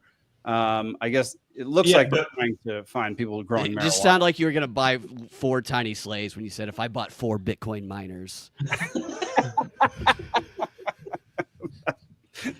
So yeah, like obviously, it's for grow ops, but like how many homeless It is- camps are you breaking up because they ran an extension cord off the local billboard? Right. Also, weed is legal in California. Yeah. Why are we trying to stop But grow ops? you need a license. You can't be doing it unlicensed. Oi, mate. Also, why? There's no way on earth some heat lamps take that much electricity. These are lava. These are lava, baby. Hannah says I would go to There you jail go. because I'm not sleeping above 70 degrees. Yeah, that's fair. I totally get that. And yeah, I remember years ago because there was like water control is another big thing in a lot of these big cities in California. Because Dan Aykroyd, he had an avocado farm. I forget outside of which city, but they were in a time of drought, which they do because most of California is a Mediterranean climate. So you have like 7 years dry, 7 years wet, and so it was during the wet years they're like, oh, we quit allowing permits to build dams so people can have irrigation. So now we have to limit the water. We have to ration the water. And yeah, I mean, like no one is safe from this because like Dan Aykroyd, I remember it was a lot of news. It made this guy, in the case of Alfonso Wynn, police showed up at his home, falsely accused him of growing cannabis, and threatened to arrest him when he refused to let them enter. But Wynn's high usage was due to charging an electric wheelchair. Oh my God! Requires to get So did he answer the door in a wheelchair, and they still accused him? You've obviously been gardening. Stand up. That is insane. That is insane. Yeah, Reason, while we have some disagreements, the Reason does some good work. And they like their Instagram account does really good work. They highlight everything in a very catching way, like eye-catching way. I enjoy following Reason on Their Instagram. YouTube is good too. It's just a few of their writers are out there. Well, the moral of this story is when a Crip is in a blood neighborhood, he has an electric wheelchair, not a grow house. He should have had a gas wheelchair. This would have never happened. Right. Yeah, there you go. So I applied for a job at Reason, but they didn't let me get an interview. It was a Tesla. So pissed off. Anyway, yeah, I don't know. We got anything more to say about I mean, this is insane. Let's see. Whether the courts agree that monitoring and interpreting people's power usage for law enforcement purposes counts as an illegal search is yet to be seen. I mean, how is it not unprecedented? They don't have they're like a municipal I don't know, what is it? Municipal bureaucracy, what utilities service is giving over information to the cops based on no suspicion of any crime. And like, so he has a lot of power consumption in a state where weed is legal. Yeah, weed is legal. You're allowed to grow weed at your house in California. And they Weed is encourage legal, electric and they're car requiring use. people to get electric cars. So it's encouraging people to do the thing that's going to get the police to show up at their door. That's Kevin says charging an electric car just became dangerous. Yep, that's so true. No, I have noticed. I don't know if you guys have shot for a custom-made computer recently, but like, so like for instance, you go to Alienware. Alienware is the biggest one. Mm-hmm. Shout out to Alienware. But you go to customize it. You go for the power supply. There are certain power supplies. It'll even say not available in Oregon, California, or Hawaii. Wow. If you want more than a 650, like you cannot clock certain horsepower on your computer over there. I'm pretty sure my laptop's illegal in California. Yeah. I'm not kidding. So you're at a disadvantage as a gamer in Yes. California. Yeah, the home of the tech world. Yeah. Yeah. Funny. That's so funny. Yeah. How much power is Apple headquarters drawing from the grid? Do you remember the Bitcoin conference? They had those giant mining machines. Yeah. Those can't be legal in California. Absolutely not. I mean, so most of those miners, they try to set up next to a river and use hydropower and set up their own hydropower. Shane Hazel helps set those up all around the U.S. That's his job now. He turns the turbines when the water's low. Wow, dude, that's crazy. Yeah, he works for Marathon Mining, and they do that mainly in like the Ohio area, I think.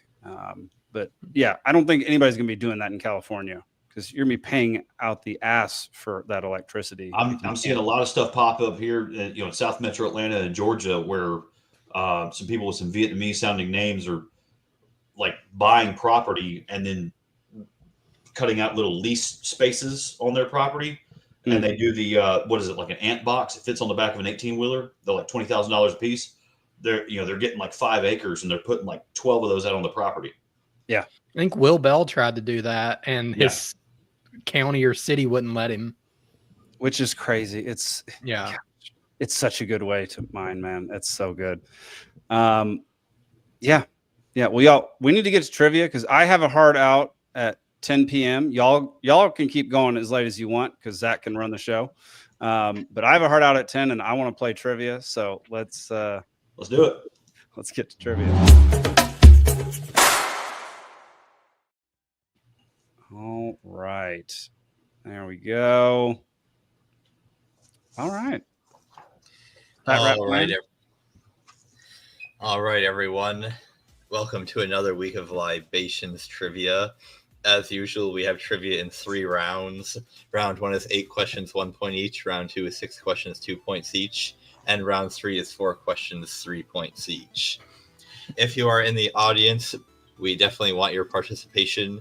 We will accept the first answer from the audience that is obviously a joke as the audience answer. That's when my answers never get accepted. This should be on Polymarket, by the way. The betting site. Polymarket, that'd be great. If we get big enough where our trivia is on Polymarket, I'll be very happy with that. Well, everyone would just bet on the audience every time, so that wouldn't be very. We would definitely have to change up the rules because the audience and Nick win every single effing time. But we might have a shot tonight. Although Hannah's in the audience, so we might be screwed. Tonight's categories. Round 1, we've got Songs of the Summer. Round 2 is Science Fiction and Fantasy. And round 3, Important Importables. If you are familiar with that joke from Jeopardy, I have cleverly adapted that. It's always clever when you have to point it out. I just like wanted to make sure that a joke is funnier when you have to tell people why it's funny. Well, see, I let it sit for long enough that everyone that got it on the first pass had enough time to really savor it, and then I pointed it out for everyone else. Okay, I got it. Important and portable. Is that not a reference to Elon Musk? No, it's a. Okay, I'm not gonna explain it again. Potent potables. Yeah. All right, round 1. The way this round is gonna work is I'm going to give you a line from a song that peaked in popularity during the summertime, and the name of the artist and the year that it was the most popular, and you will give me the song title. Oh, jeez. Question 1. Have a drink, have a drive, go out and see what you can find. Mungo Jerry, 1970. Zane. I know the song. Brad, shut up. No, I know, it's right there. God. Oh my gosh. Not the MJ I was jamming out to in 1970. No. All right. This was a big song at the time. No, I so do I've been recognize told. the lyrics. I don't know. What it is, Zane, that was 55 years ago, man. Oh, you weren't alive then? Oh, we all hearken to the classics. Is it Route 66? All right, time's up. Brad. Route Binkley, 66. you got the answer? Okay, Jake. Said summertime fun. Zach. Oh, I gotta write it down. Swervin'. Steven. I just said hot summer. The audience says summertime, which is very close, but not quite, because it is in the summertime. Oh, take that, audience. Wait, I think I know the song. In the summertime. I'm on the west side. Okay, yeah. Have a drink, have a drive, go out and see what you can find. Wait, is that the one where you shish right up and touch the sky? Yeah. Yeah. Yeah. Okay. I remember that from Is it- Wedding Crashers. That's the only reason I remember that song. I love that song as a kid. I just didn't know anything about it. Me neither. Mungo Jerry threw me off. Yep. Question 2. Please stick to the rivers and the lakes that you're used to. TLC 1995. Yeah. The audience is requesting that I sing all of the lyrics. I request that you don't.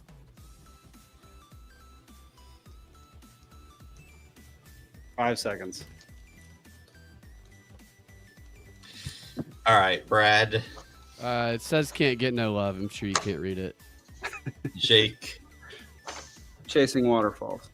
Zach, Fuck you. Waterfalls. Steven. I can still see the music video in my head. I said waterfalls, don't go chasing.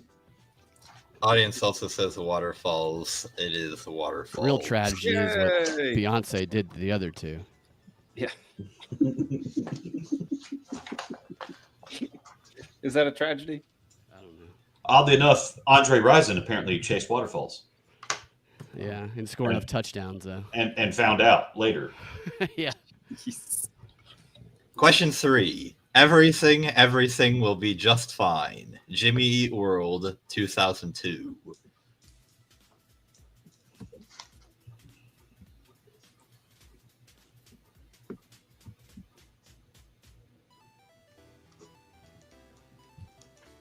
Ten seconds.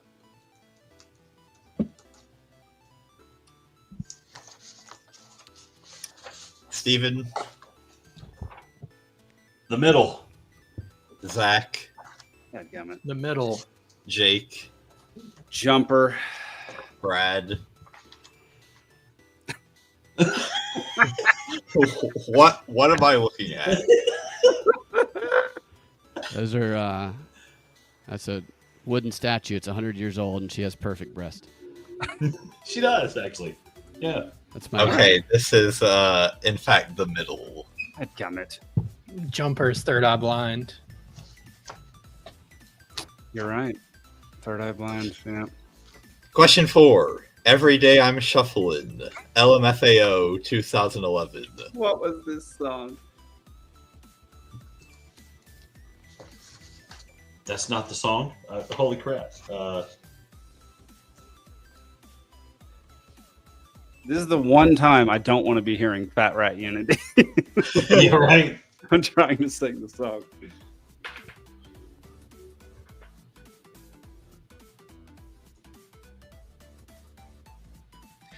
Go ahead, Zane. Steven, I got nothing. Zach, Yeah, I've recited like the whole song in my head. I don't know what it's called. Right. Jake. I think I remember. Party Oh, Rock. yeah. Oh my Brad. god. I just put hustling. You can't see it, but that's what it says. Hustling. I guess I it is didn't get to indeed the Party That's a good one. Party Rock Ants. Oh, how about Yeah. that? Party Rock is in the house tonight. Yeah. God, I used to do this in Zumba class with my mom. whoa. There's a show. Yeah. She had breast cancer. I was trying to keep her excited Yeah, about yeah. exercise. No. Don't defend it. Just sit in it. That Oh, was I wound up teaching the class within way like 6 funnier months. before you in it's way funnier before you brought up cancer, man. Question 5. Oh, don't you dare look back. Just keep your eyes on me. Walk the Moon 2015.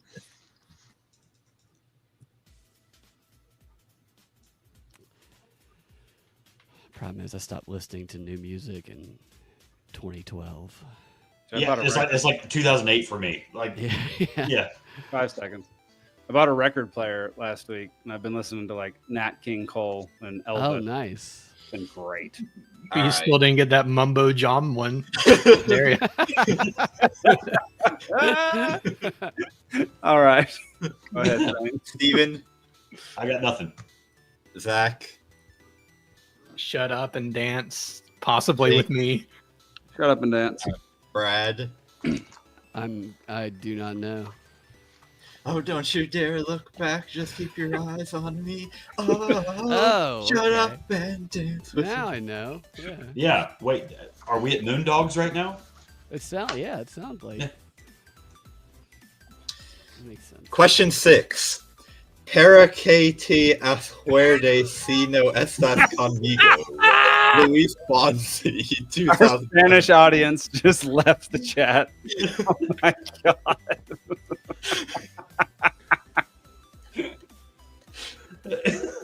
What was that stinking song though? Yeah.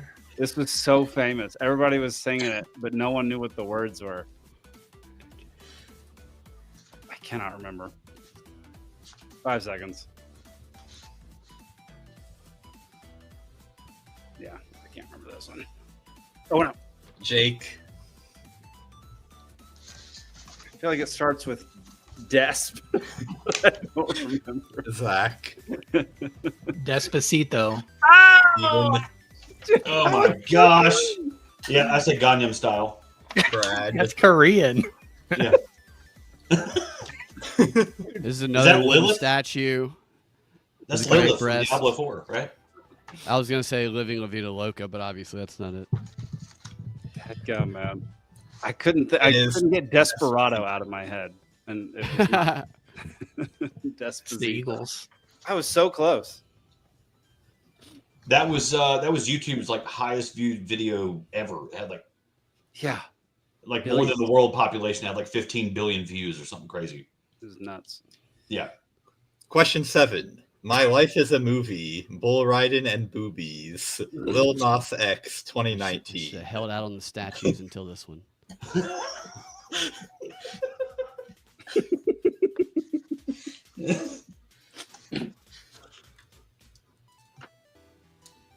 5 seconds. No one's getting this except Steven, maybe. I know. I'm trying to. Oh no. Zach made a face. Zach might get it, I guess. Zach's got it, 100% got it. Yeah. Yeah, he's got it. I can tell. What? All right. You'll definitely know it when you hear it. But Okay. Zach, Old Town Road. Jake, Oh my gosh. I just said prison time. Steven, My horse is what I was gonna say. Brad. Horsey. Yeah. I have no idea. It is Old Town Road. I didn't know it had other lyrics aside from "Gonna take my horse to the Old Town Road." Gonna take my horse to the Old Is that Town the Road. rap country song mix? Ride Yes. till I can't. I remember. Billy I Ray remember Cyrus. that. Yeah. Yeah. I honestly didn't know it had more words than those 2 lines. Oh yeah. Okay. Fair. Yeah, I'm failing Okay. at this.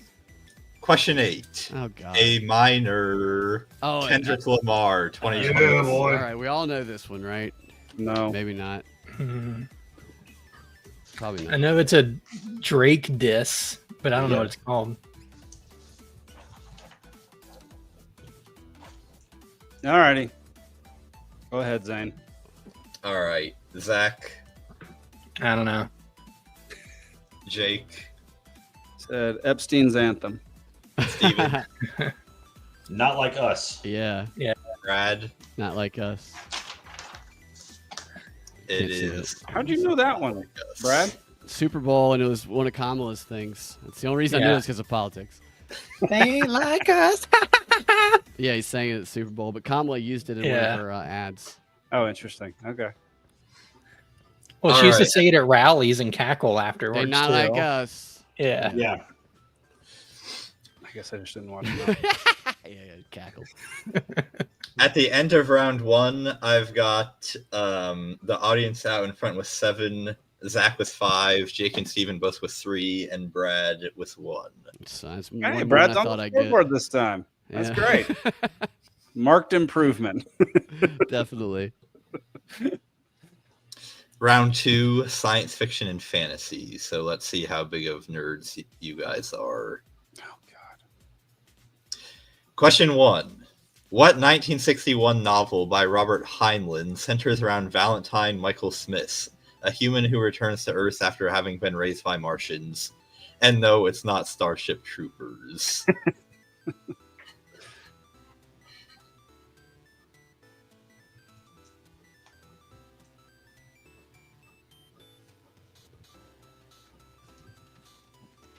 Five seconds. Oh, good. Hannah says this is where she taps out. So we have a shot. Alrighty. Zach. Put the moon is a harsh mistress.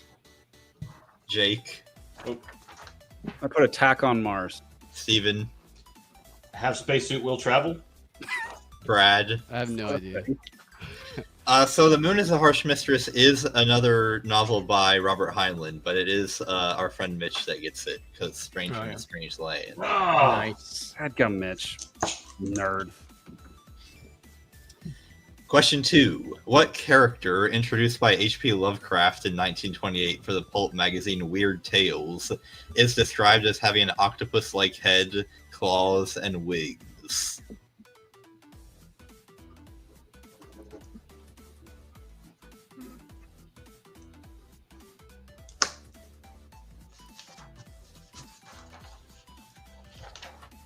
You're not metal if you don't know this. I'm not metal. Definitely can't spell it. Go ahead, Zane. Zach. Cthulhu. Steven.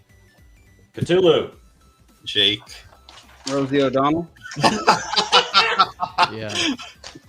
Brad. Yeah, I was gonna go with Rosie also. It's yeah. I have no We idea. saw a guy dressed as Cthulhu at that protest we went to. That didn't mean anything to me. I think I know who you're. Yeah, we talked to him. I know who you're talking. Yeah. About. Yes, I can picture him Oh, at the very end. at Marietta Square. Yeah, Yeah, at the very end of it. Yeah, That okay, guy. I remember that guy. That was Cthulhu. yeah. Yep. Now I remember him so. saying Yeah. that. It's also one of Metallica's best songs on their And Justice for All album, Call of Cthulhu. Yeah. All right. Question 3. Published between 1938 and 1945, the Space Trilogy was written by what British author? He is much better known for a different fantasy series.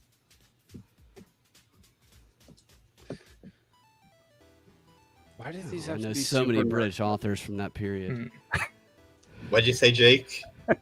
Why does it have to be such a super nerd trivia? This is crazy. How about something about The Expanse or Star Trek? You don't know what questions are coming up. There's only 3 left. You don't know what those 3 are. Hopefully they're like, who was a star player for the Bulls in the '90s? Well, it's not. Go ahead. Sorry. All right, Zach. I don't know. I put Douglas Adams and then I read the years, so I don't think that's right. Steven. The only British author I know off the top of my head from that period is J.R.R. Tolkien. Jake. I put Blurg. Brad. I have no idea. Steven, you are on the right track with Tolkien, but it is an author that I think everyone should read more of because it's C.S. Lewis. Oh my God. Okay. No freaking way. C.S. Lewis is good. Lewis. Wow. Okay. Yeah. So you're right. Known for something much different. Yeah. Question 4. What 2016 film stars Chris Pratt and Jennifer Lawrence as travelers to a distant planet? I fucking who hate awake this too movie. early from- who awake- I can't remember the name of it, but I hate it. who awake too early from their hibernation. He pod. wakes her up and he falls into he ruins her fucking life. And she's like, "Did you wake me up?" He's like, "Yeah, I was so fucking lonely. I hate this fucking movie." The tree grows on it. They die. It's like it's a bad movie. The guy ruined her life. It's not a love story. I don't know the name of it though. It's a hate story for sure.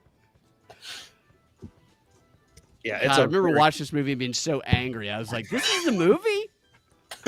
That's not coming across at all. All right, go ahead, Zane. All right, Zach. I have no idea. I put Pod. Steven. Travelers? That's a good guess, Zach. That's a very good guess, Steven. Jake. It's Passengers. Yes. Brad. I don't know. I think Jake's right. It is Passengers. The audience didn't get it either. Suck on that. I remember it. That's for sure. I reviewed it. And What did you think of it? a poor review. It's just infuriating. Not only was it infuriating, it just wasn't very well made. So Do they at least have the song Passenger with Tool and Deftones? I have no idea, dude. I Okay. haven't watched that movie since. I had high hopes for it too. Yeah. Question 5. What two-word term denotes the central square of the Dungeons and Dragons moral alignment chart? What is this question? I don't even understand any of that. What? What? Central square? Moral alignment chart? I don't even know what that means. I've never. Well, won then you're probably not going to get this question right. I've never played Dungeons and Dragons. Don't know how it's played. Know nothing Josh, about it. you guys know Josh, who plays Trump. He produced a show that was on like a weird fantasy network. There was a Dungeons and Dragons focused show. It was like 5 or 6 episodes, and then after the first season of it, half the crew and cast turned trans. That's not where I thought that was going. Well, they must not have liked where they were on the I gender guess not. I alignment was just like, chart. Josh, everybody you touch turns trans. Get the fuck away from me. Golly. They Let me made new guess. character cards. Yeah, you're right. Let me guess. All right, Against Me does their theme song, right? All right, Zach, True neutral. Jake, F you. Steven, Anarcho-capitalism. Brad. I have no idea. All right, well, Zach is clearly the biggest nerd here because it is true Neutral. neutral. I don't even know what that grid is talking about. I don't. Whatever. True neutral seems to be in the right spot though. All right. Question 6. What attraction, originally created for the 1964 World's Fair and now present at Disneyland and Disney World, uses animatronic characters to show the development of technology as used by the typical American family? The final scene speculates as to what the future may hold.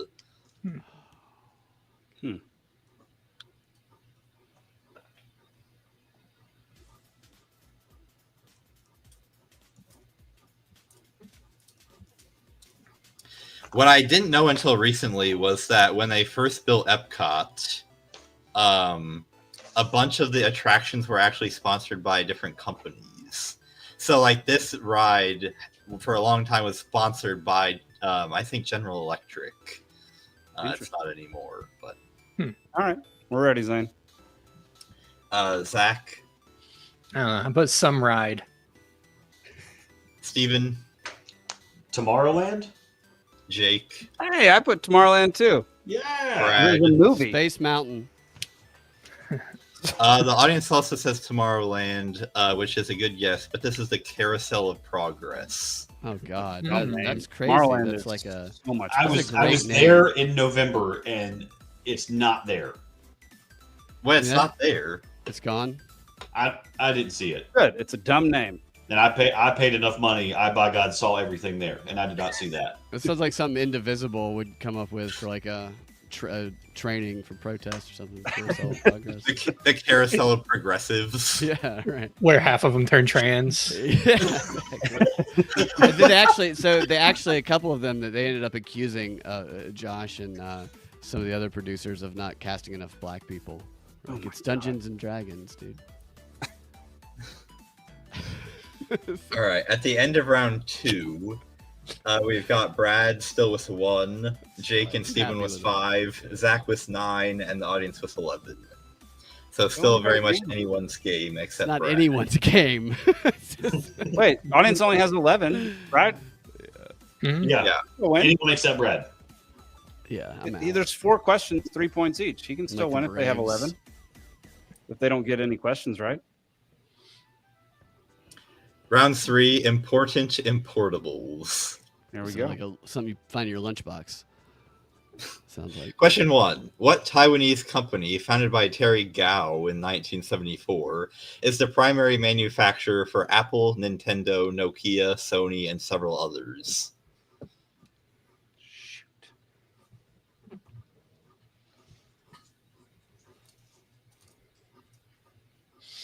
I mean, I see the Made in Taiwan sticker, but I never look farther than that. Me neither. Is it like where the batteries go? Like, where do you find this?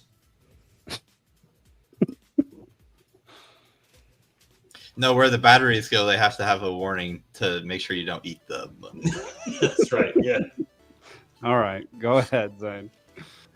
Zach, Is it Foxconn? Jake, I said Pentium. Steven, I hope to God they also make zippers. YKK. Brad. Mitsubishi. So YKK is the company that makes zippers, but that's pretty much it. Okay. It is Foxconn. Good job, Neat. Zach. Yeah, there you go. I thought they were Chinese. I did too. You guys They are do a lot of racist. their manufacturing in mainland China, but they're headquartered in Taiwan. We just got censored in 7 countries for acknowledging Taiwan as separate. I'm from China. sorry, they're headquartered in Chinese Taipei. Yeah. Question. Oh, that's supposed to say question 2. Question 2. The shape of what Swiss confection was inspired by the Matterhorn? They said matter whore. That'd be better. I'd like that more.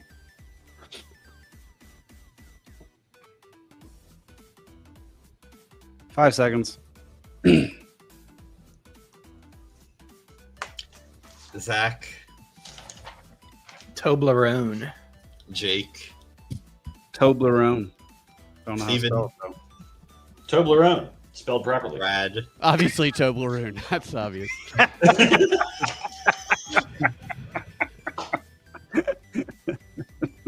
Yeah, that's Toblerone. Duh. We got like a stack of them. Those are good. They are good. I wish they flavored them. I wish they had like different flavors. they do. They do? I think they do. I've only ever seen just standard milk chocolate. Huh. Well, I'll have to look into it. I'll have to do some research on this. Get back to you. Question 3. The distillery located on and named for what Caribbean island produces a variety of liqueurs, but is best known for its triple sec? Booyah. Triple sec. I have no idea. Go ahead, Zane. Zach, Dude, I can't spell this, but I put Curacao. Jake, But Sailor Jerry. Steven, Yeah. Curacao. Dadgummit. Brad. Malibu. It is Curacao. No, yeah. Gang, gang. So funny. Ricky was just there. Those bottles look like sex toys. They're like something you throw on the floor of a Atlanta Dream game. You guys saw that when they tossed a dildo during the middle of the game. Yeah. Oh yeah. Oh, yeah. Dude, I want to come on your show and talk about just the WNBA and all the crap that's going on. They were just so eager to be subpoenaed. Yes. Good callback. A good subpoenaing would probably hammer all that out. Yeah. All right, last question. Name the only non-Japanese car manufacturer with a logo pictured here. Oh, I know that one. That one in the middle is like a Nazi SS. It does kind of. It's like the S I drew in middle Name the school. only non-Japanese. Cool S. Yeah. Yeah, right?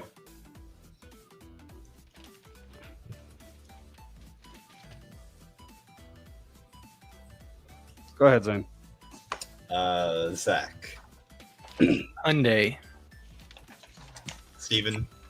Yep. Hyundai, the angry Jake. Koreans. Said Mazda. Brad. Dodge. Audience says Kia. It is Hyundai. They're Korean, right? They are Korean. Korean. Yeah. They are profusely Korean. I remember Yeah. that as soon as I answered.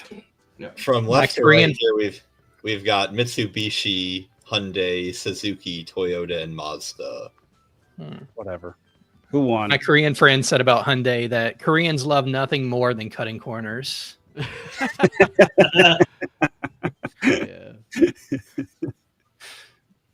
So, at the end of trivia, we have Brad with 4. Wait, Jake what? with 8, Steven with 14, the audience with 17, and our winner tonight with 21 is Zach. Yeah. I appreciate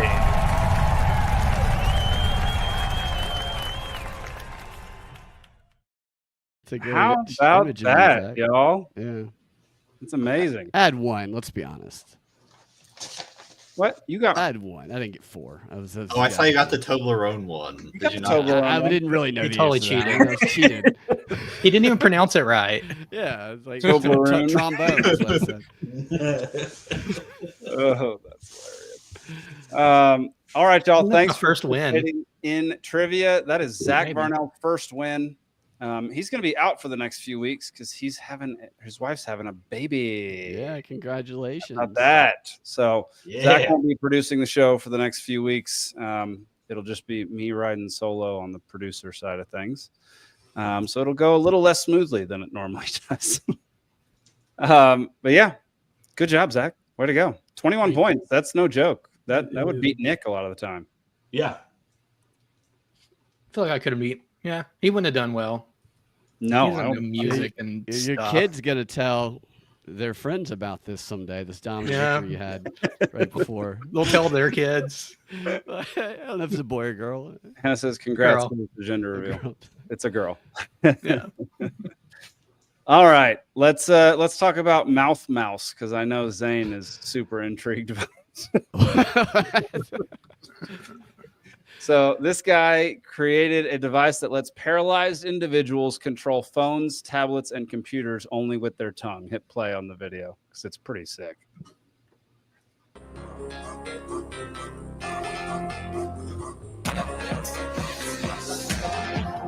I mean, how awesome is that?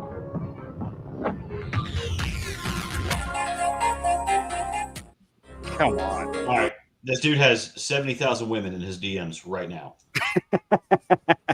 Just watching all that scrolling. Right, he can control that sex toy. Jeez. Yeah, I forgot that Brad was coming on when I picked that topic. Hey, I didn't bring the sexual nature into it. I just That's fair. I was not expecting Steven to immediately. That was incredible. Yeah, no, I just thought that's a very impressive piece cool. of tech, and something that'll be good for a lot of people. And I don't know, I feel like that could be applied to basically anybody. I understand it's more for people who are paralyzed, who can't actually work their phones the way we do. But I thought that was incredible. That's yeah, it is amazing, and that's the beneficial side to like tech, AI, technological advancement. You know, as libertarians, as freedom lovers, we see and of course, I mean, now we just spent the first half of the show identifying these weird control freaks that run the world, creating these systems to put us in control. But what they don't like, now we're back on the other positive side of the spectrum, is we're using this technology to empower people. And that's, and that piece of technology, it's definitely useful. What the challenge of it is going to be people who are not all of them, but often people who are in those situations, they have to do extensive speech therapy to regain control and function of their tongue. So that's going to be a challenge. My mom had something where she could control a computer. It's called not Tubin, it's called Tobin. It's like a TOBIN, I believe was the name of the thing. And it was a screen where with your eyes you could basically control like a smartphone. This was 15 years ago. Oh wow. But it was kind of crazy. Like she had to like practice at it and train at it, but she could like use the internet click stuff. by blinking. Yeah, right. Yeah. And So it like tracked her eye movement and stuff. Are we talking like ALS or like? Oh, she had something called perineoplastic cerebral degeneration, which is something called Brzezinski cells in your brain that communicate. You have a thought, and or an unconscious thought that tells you to move your arm, and that it sends the communication from your brain to your body. And those cells she had cancer, and her own body attacked the cancer, and it killed the cancer, but it killed her Brzezinski cells. So she wasn't technically quadriplegic. but she did not have control over her limbs because of that communication apparatus. She did a bunch of extensive therapy, like beyond therapy from Emory, which is just a fantastic place. They do a great job to retrain to try and regain some of the control of her limbs, and that was one of the solutions to help her be able to do certain stuff again. And it was crazy. Like, it was really I didn't know anything like that existed at the time. Wow. Yeah, my wife was a special needs teacher for a few years, so that stuff is fascinating to me because that's, every now and then we bump into like one of her former students out of the grocery store, and they're in some kind of wheelchair setup that they roll up and just start talking to me, and I'm like, crazy, how are you talking to me? Yeah, they had they especially a place like Emory, if you go to a research hospital where they're always bringing in new stuff. That's all I always encourage people to do who they or their loved ones are in a situation like that. If you can find the nearest research hospital that has a pretty good reputation, unlike other places who are just trying to tell you solutions that are already known, and when they reach the limit of that, they go, well, there's nothing we can do. Research hospitals are always looking for new stuff and trying new stuff, and then you run into a lot of like cool technologies like that. Yeah, that's awesome. Well, that guy, killed it with that invention. Hopefully that'll become a thing. It doesn't seem like it'd be something that would cost a ton either, because it seems like it's just a trackpad, like a wireless trackpad in the form of a retainer. That's a great point. Yeah. Technology can always be used for evil, and I think I know what this one's going to be. So they're going to have quadriplegics piloting drones in Ukraine with this thing. Yeah, there you go. The world hates you. Get back at them one last time. Yeah. I won't even realize it. It'll be like Ender's Game. They'll think they're training. They're trying to There we go. use it. All right, y'all. I got to get out of here. I got a hard out in 3 minutes, so I'm going to let. I got to peen out. I'm going to let Zach end the show. Y'all can keep chatting for as long as you want, but Brad, thank you so much for coming on, man. Really Thanks for having me and putting up with me. It's always fun hanging out with you guys. Heck yeah. Make sure after I leave, you tell folks where to find you and everything, or make sure Zach doesn't ruin the end of the show. So, love you, Jake. Love y'all. See y'all later. Bye. All right. Thank God. Well, yeah. Right. Wait, he's actually still here. Oh, shit. Oh, no. But, all right. So, Brad, go ahead and tell us where we can find you. Let's just get that out of the way before I forget. At Freedom Act Radio on X, at Freedom Act Radio. All my links are in bio there of where you can find the stuff at youtube.com/Brad Binkley, Rumble/The Prop Report, Propaganda Fights, my website, and the Propaganda Report podcast on any podcast platform you listen on. Yeah. Podcast is helpful for when you get kicked off YouTube for watching Ironsides or whatever it was. So. Dude, it's like every single thing I do on YouTube, probably you guys too, even if you show just one clip, one little clip that's obviously protected under fair use, it's like video's been taken down and you got to appeal it. And when you appeal it, you can do the expedited appeal. But they say if you lose, you get a strike on your channel, and you might even lose your channel. I've done that every single time, and they've immediately restored it. But it's just like YouTube. Joe Rogan actually took a pay cut to go to Spotify. He was making more on YouTube, but he was getting strikes periodically, and then like it would pause the payments, and he was like, I don't like how you go from like, $5 million a year down to nothing. Just because of something your AI picked up. It's not even a person. You had no reports. So that's why he's like, I'm going to go to Spotify because like they don't care what I say. Now, of course, it's crazy. And he still, when he says Jamie, pull that up, you still don't see what Jamie's pulling up. Right. Pull it up. Yeah. But it's wild. And I've seen a breakdown, and oddly enough, you're not going to be a stranger to this, Brad, but like I've seen a breakdown of like, who pays what for, once you get to a certain viewership threshold. Pornhub is the highest. I'm not going to be a stranger to that. Is that what you said at the beginning of that? The payouts of certain channels. Yeah. So it's, because it's, like once you get to a certain threshold, there's a lot of like freedom related podcasts that actually do put their channel on Pornhub. Oh, they advertise on Pornhub. Oh, yeah. No, I remember before the elections, there's a couple stories about how ads from, I think it was Trump, came up. We're showing up on, guy's got his dick in his hand. He's like, come on. Oh, yeah, Matt. It's like, because they don't care about that, right? Get rid of the illegal so you can jerk off to pure, to Sydney Sweeney, SS. But now, if you live in the Southeast, now you have to like upload a picture of your driver's license. That's crazy to me. Who's doing that? Who needs that? Like that bad is just like, I better go ahead and get this photo. Just, do the picture. That's wild to me. Not only that, but like who's fully clothed in that picture? Right? Everybody's shirtless in that. It'd be funny if somebody had a suit and tie on. They're still really sweaty. Yeah. It's like their profile picture for social media. Yeah. God, dude. Yeah, that's crazy about that. What do you guys think of that? Do you guys approve of the requiring? So I understand what they're trying to do.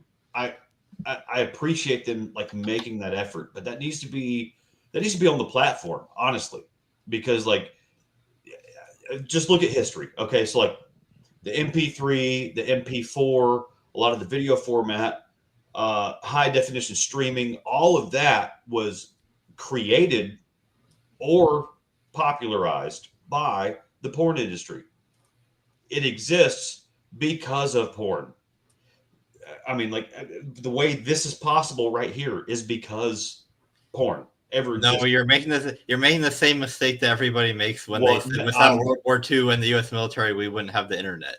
Maybe we got it a little bit faster, but it would have been created anyway. We're all here because of some BBD action. There you go. You got it prematurely. Yeah. I'm not going to go full Austin Peterson and say that 5-year-olds should be able to buy heroin on the street corner. Okay. Yeah.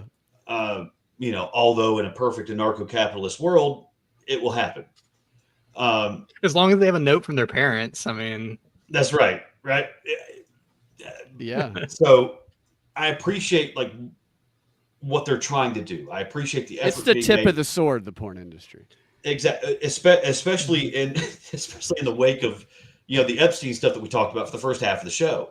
Like there's, as a father, as a parent, as a husband, like I want to know that efforts are being made, but it's my responsibility to guard what comes into my house. Right. And the technology exists for that too. Like there are web filters, there are ways to block pornography, and if you're responsible for that as a parent. You can't be like, well, the government needs to require IDs so that I don't have to take the very basic steps of blocking this stuff. God almighty. Or monitoring your kids. Like I don't like that my son was watching a lot of stuff he was logging into the YouTube on the Roku, and he's watching just people play video games. It was the most annoying crap ever that an 8-year-old should not be able to see. Like it's just like, hey, read a book, like go ride a bike. Let's build some foundational skills before you rot your brain. Okay, Steve Jobs in a 6-minute interview talking about how his kids didn't use iPads. Yeah, they went to school that read books. Stephen Chan, the founder of YouTube, former tech boss, I probably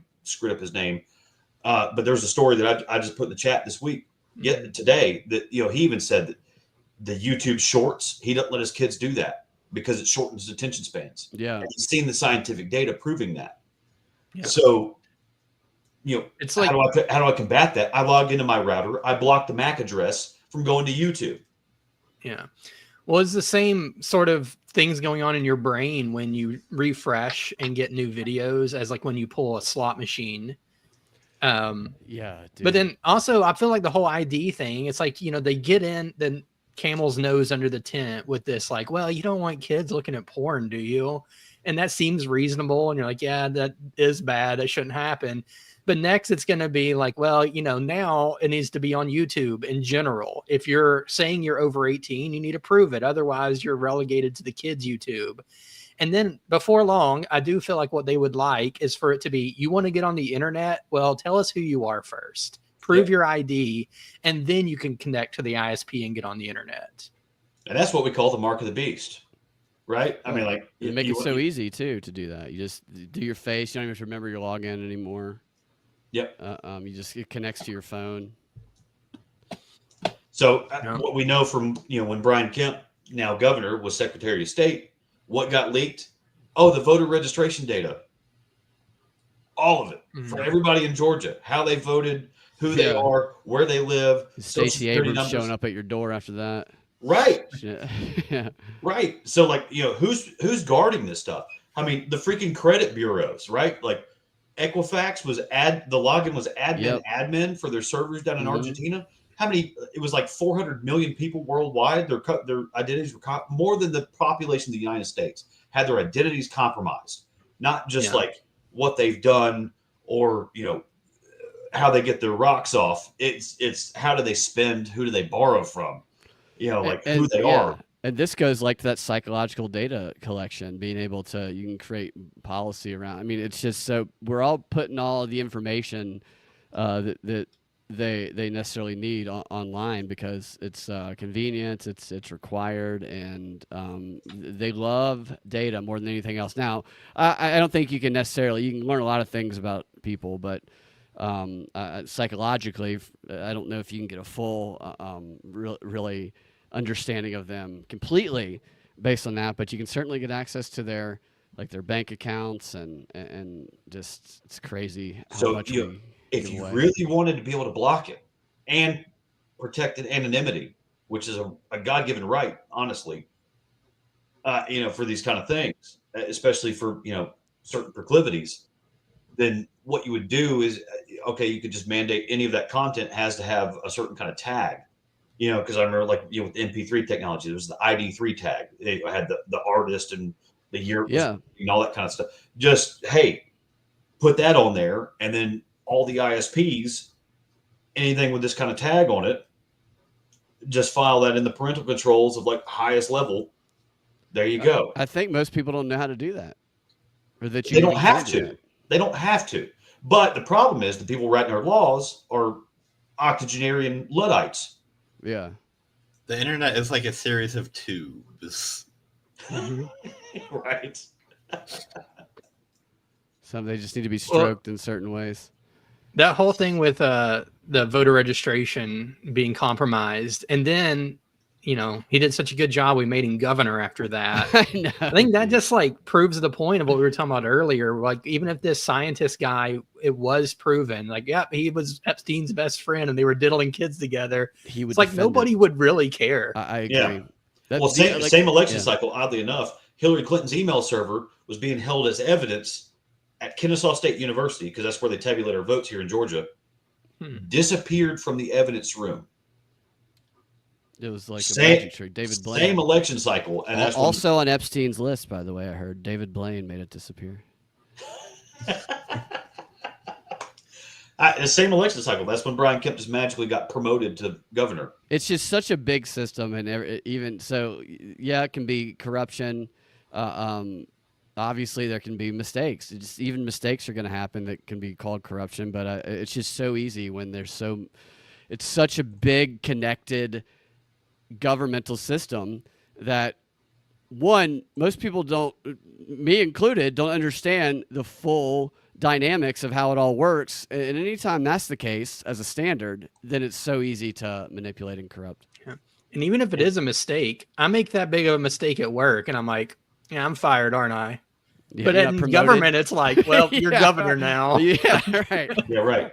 Or what Volkswagen did, when the diesel emissions testing, when they falsified that, that's the German approach is just like, we're just, I guess we're just stupid. Oops. Right. Yeah. No, it wasn't even oops. It was we're stupid. Yeah.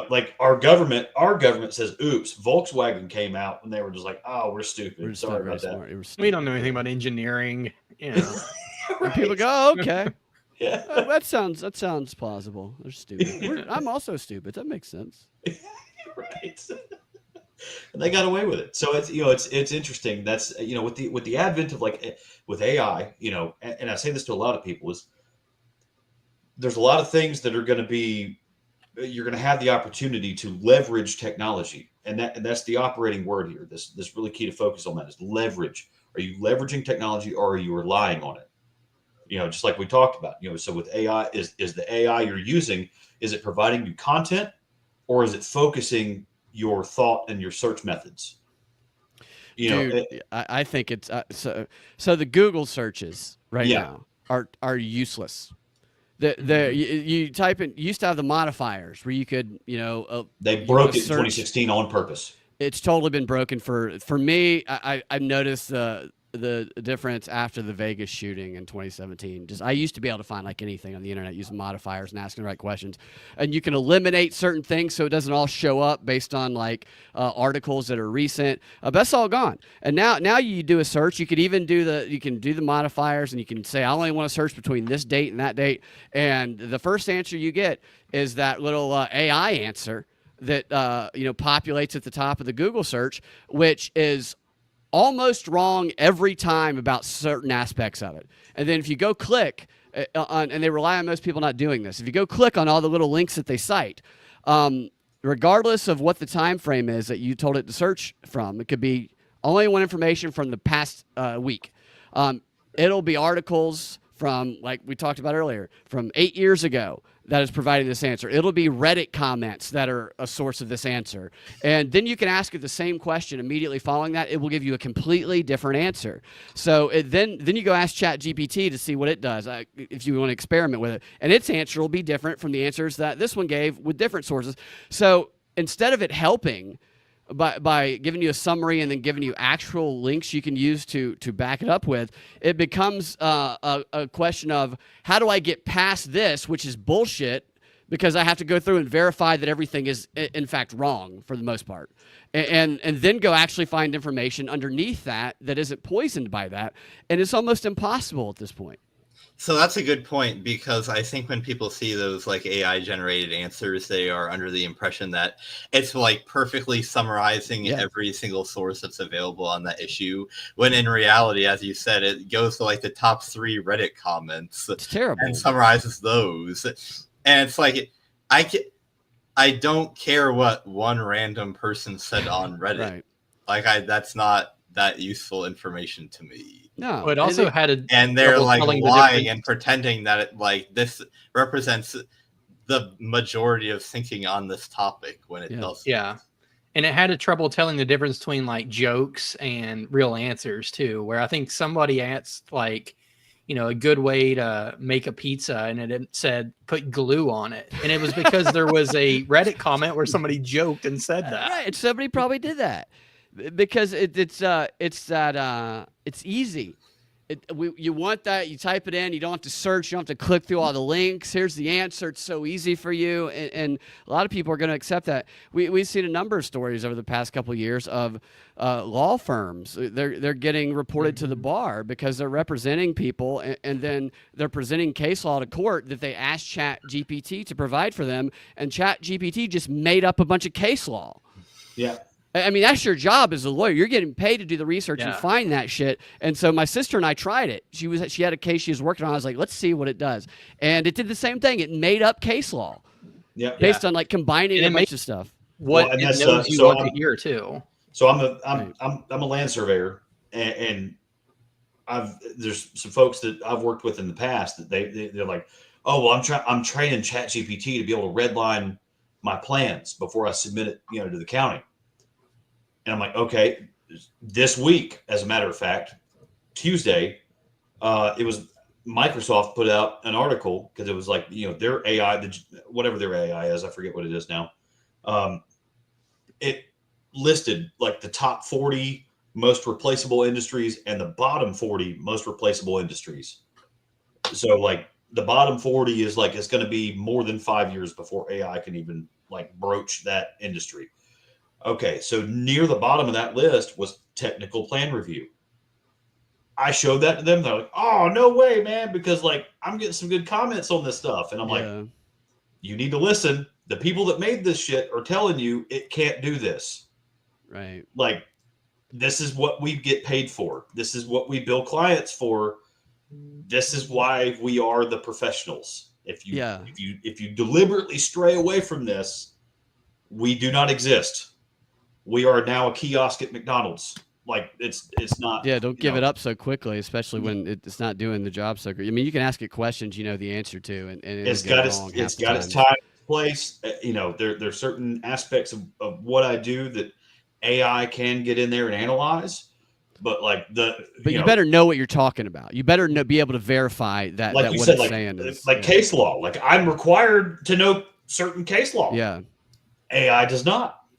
Yeah, and what's crazy about it, there was an article yesterday actually that was about how the intel agencies are fully relying on on AI products that they bought from Google, from Microsoft, I can't remember the other one, and then from Elon Musk, hundreds of $1 million worth of contracts to use this AI, which according to the article, all of the intel agencies are relying fully to do their research for them. And I'm like, either there is AI that is really great that actually doesn't lie to us all the time, that exists, that they're intentionally keeping for themselves, or they're using the same shit that lies all the time that we're using for national security purposes. Both of those are bad. Do you think that this AI that we've gotten over the last few years is the first iteration, or have they had it for a while?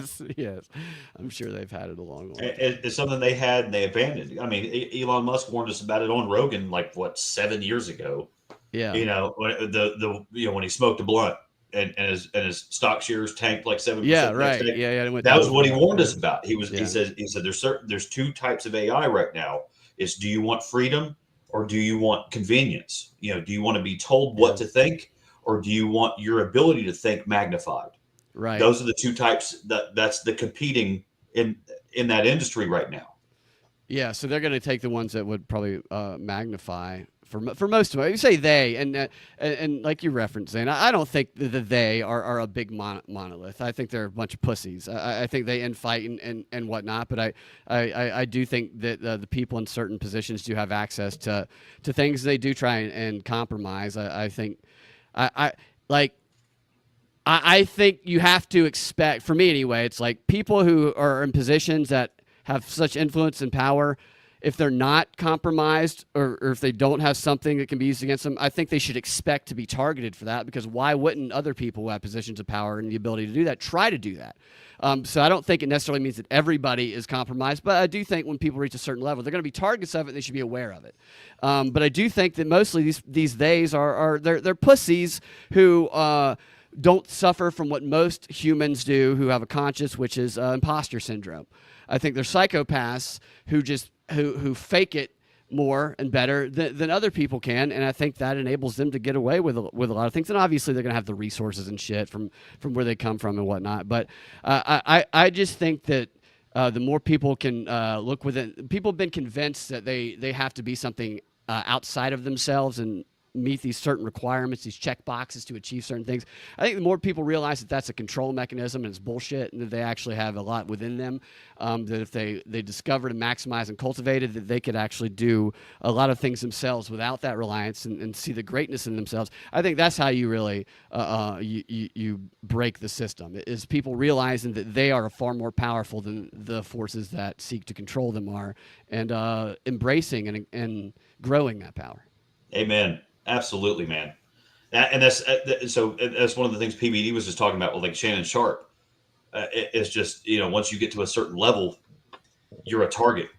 Yeah. And, that man probably, we'll see, 3 years from now, it might be a different story. We'll see, was he really talking to underage girls, or was he just being a playa like he has been?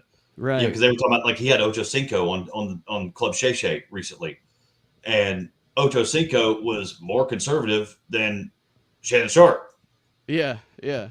And it's like, hold on now, because that guy was a loose cannon just 3-4 years ago. Yeah, I mean, his Twitter's great still. He has people just pick him up from the airport, just random people. He's like, I'm flying into town. Who can pick me up? And one of his followers will go pick him up. It's like, it's kind of cool. Yeah, right. So, but it's just, when you know that, and when someone can just Google your name and the word net worth after that, yep, whatever shows up, they take that for granted, which oddly enough, that's what he's currently being sued for. You Google Shannon Sharp net worth, it says 50 million. That man ain't worth. Oh, he's being sued for his net worth. Oh, so you're talking about people they can just accuse people of stuff. They can try to hashtag me to him. Absolutely, dude. So you guys know Tyler Perry is getting sued for like 200-something million right now. Which Google his name and net worth, and I Right, I promise know. that's Well, probably what he's comes being up. sued by a guy, dark hair, skinny white guy who's an actor in one of his shows, who says that he would press him up against the wall and try to fondle his D and stuff like that, and said that if he didn't acquiesce, that he would kill his character off. And he did. The character died at the end of the show. And I also am a white guy with dark hair, skinny white guy who was in a Tyler Perry show, and motherfucker didn't even try to touch my dick. Right. He didn't put me into a corner. It should be my $200 million, dude. If I would have gussied myself up had I known, I would have been like, oops, my zipper's down. What do we do? I mean, I wouldn't have let him touch it. I just would have enough so I could sue him. But Tyler Perry actually did try to bang one of my friends years and years ago. So it was known that he was like that. So but everyone around you, but not you. Yeah, not me. I never realized how ugly I was till this story came out. Tyler Perry wouldn't even come on to me when I was on his show. Man, then you would have given him what he wanted. I would have stopped right up until the point. I just need enough to hashtag me too. That was before the hashtag me too stuff, though. So it was before Yeah, there you canceling. go. Right. He's honestly, Tyler Perry was a nice guy when my interaction with him, but definitely gay, most likely. I don't know if I believe this guy or not. But and he was looking at a big expansion of his production studio. Yep. And then he saw the Sora AI. Yeah, it was right. like a $700 million expansion, and just canceled it immediately. Yeah, because it was right when the Film Actors Guild was doing their strike. Have you guys watched any of the AI made movies that No, and honestly, it's to the point where whenever I see any AI generated art, I just want to stop looking at it as soon as possible. It's and weird, I don't really know why, but he appreciated how quickly it created a script. So he could have it create a script, and then he could have half the size team edit that script in a quarter of the time it normally takes to produce a script. And his shows are shit, so that should be a start. Like the show that I was in of his, which is complete shit. It's terrible. I mean, it is. It's terrible. Well, they're probably pretty formulaic, so I would guess that'd be perfect for AI. Is follow this formula, just mix it up a little bit. He's about mass producing. Well, the thing about art is the point of art is to learn what somebody has to say about the human condition. Right. I don't care what an AI has to say about it because it's not a human. It's weird. Yeah. Why would I watch an AI generated movie? I just don't understand why anyone would find that appealing. It's trained by humans. Do you like dog shows?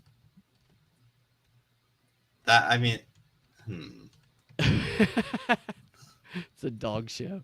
Well, I'm not. I don't. Uncanny Valley. Is that the effect? I don't watch a dog show to learn about the human condition. I watch a dog show to see a dog that's been well trained and appreciate that. So I think it's two different things. I want to say, first of all, Mitchell, I'm looking in the chat. It's Binkley. Take the R out. And no, I would have not gone all the way. I would have gone just far enough until the D. No D would have come out with Tyler Perry. Okay, I would have gotten out of there. He did make me take my shirt off in the scene, one of the scenes I was in, and pretend that I had just gotten molested by an old black woman. In retrospect, if I were a unethical person, I could say, "There's evidence. Give me a piece of that $200 million." I found that lawsuit interesting just because I know so many people who've worked with them, and I've worked with them. I didn't see that type of behavior, but I don't know. I don't know. Just because he might be gay, I don't think that necessarily means he's guilty of something. But for what you were saying, you guys know the Uncanny Valley effect? It kind of feels like some of that when you look at it. It's just something off and unhuman about a lot of the AI stuff. Yeah. Well, the Uncanny Valley, it's like you feel like you're looking at a human that has something wrong with it. Yeah. So it got close, but not close enough to make your brain not freak out. So. Yeah. And it's like, it confuses people. So I sent this AI video just because it pisses my friend off, Josh. It was like a pile of old ladies, right? and they're all stuck together like an octopus, and they're crawling around a grocery store shopping. And so it's very disturbing to look at, which is why I sent it to him. And he's like, stop with the AI. But then I'll send him like an old video from like the TLC where the guy's like, I'm in love with my Honda Civic. And there's like a picture of him kissing his Honda Civic from like 1997. And he's like, I'm telling my dad about it today. And I'll send him that. And he's like, stop with the AI. I'm like, that's actually a weird, real twisted person, dude. But it's just people kind of it gives people the ability to write certain things off as AI, like with the deep fakes.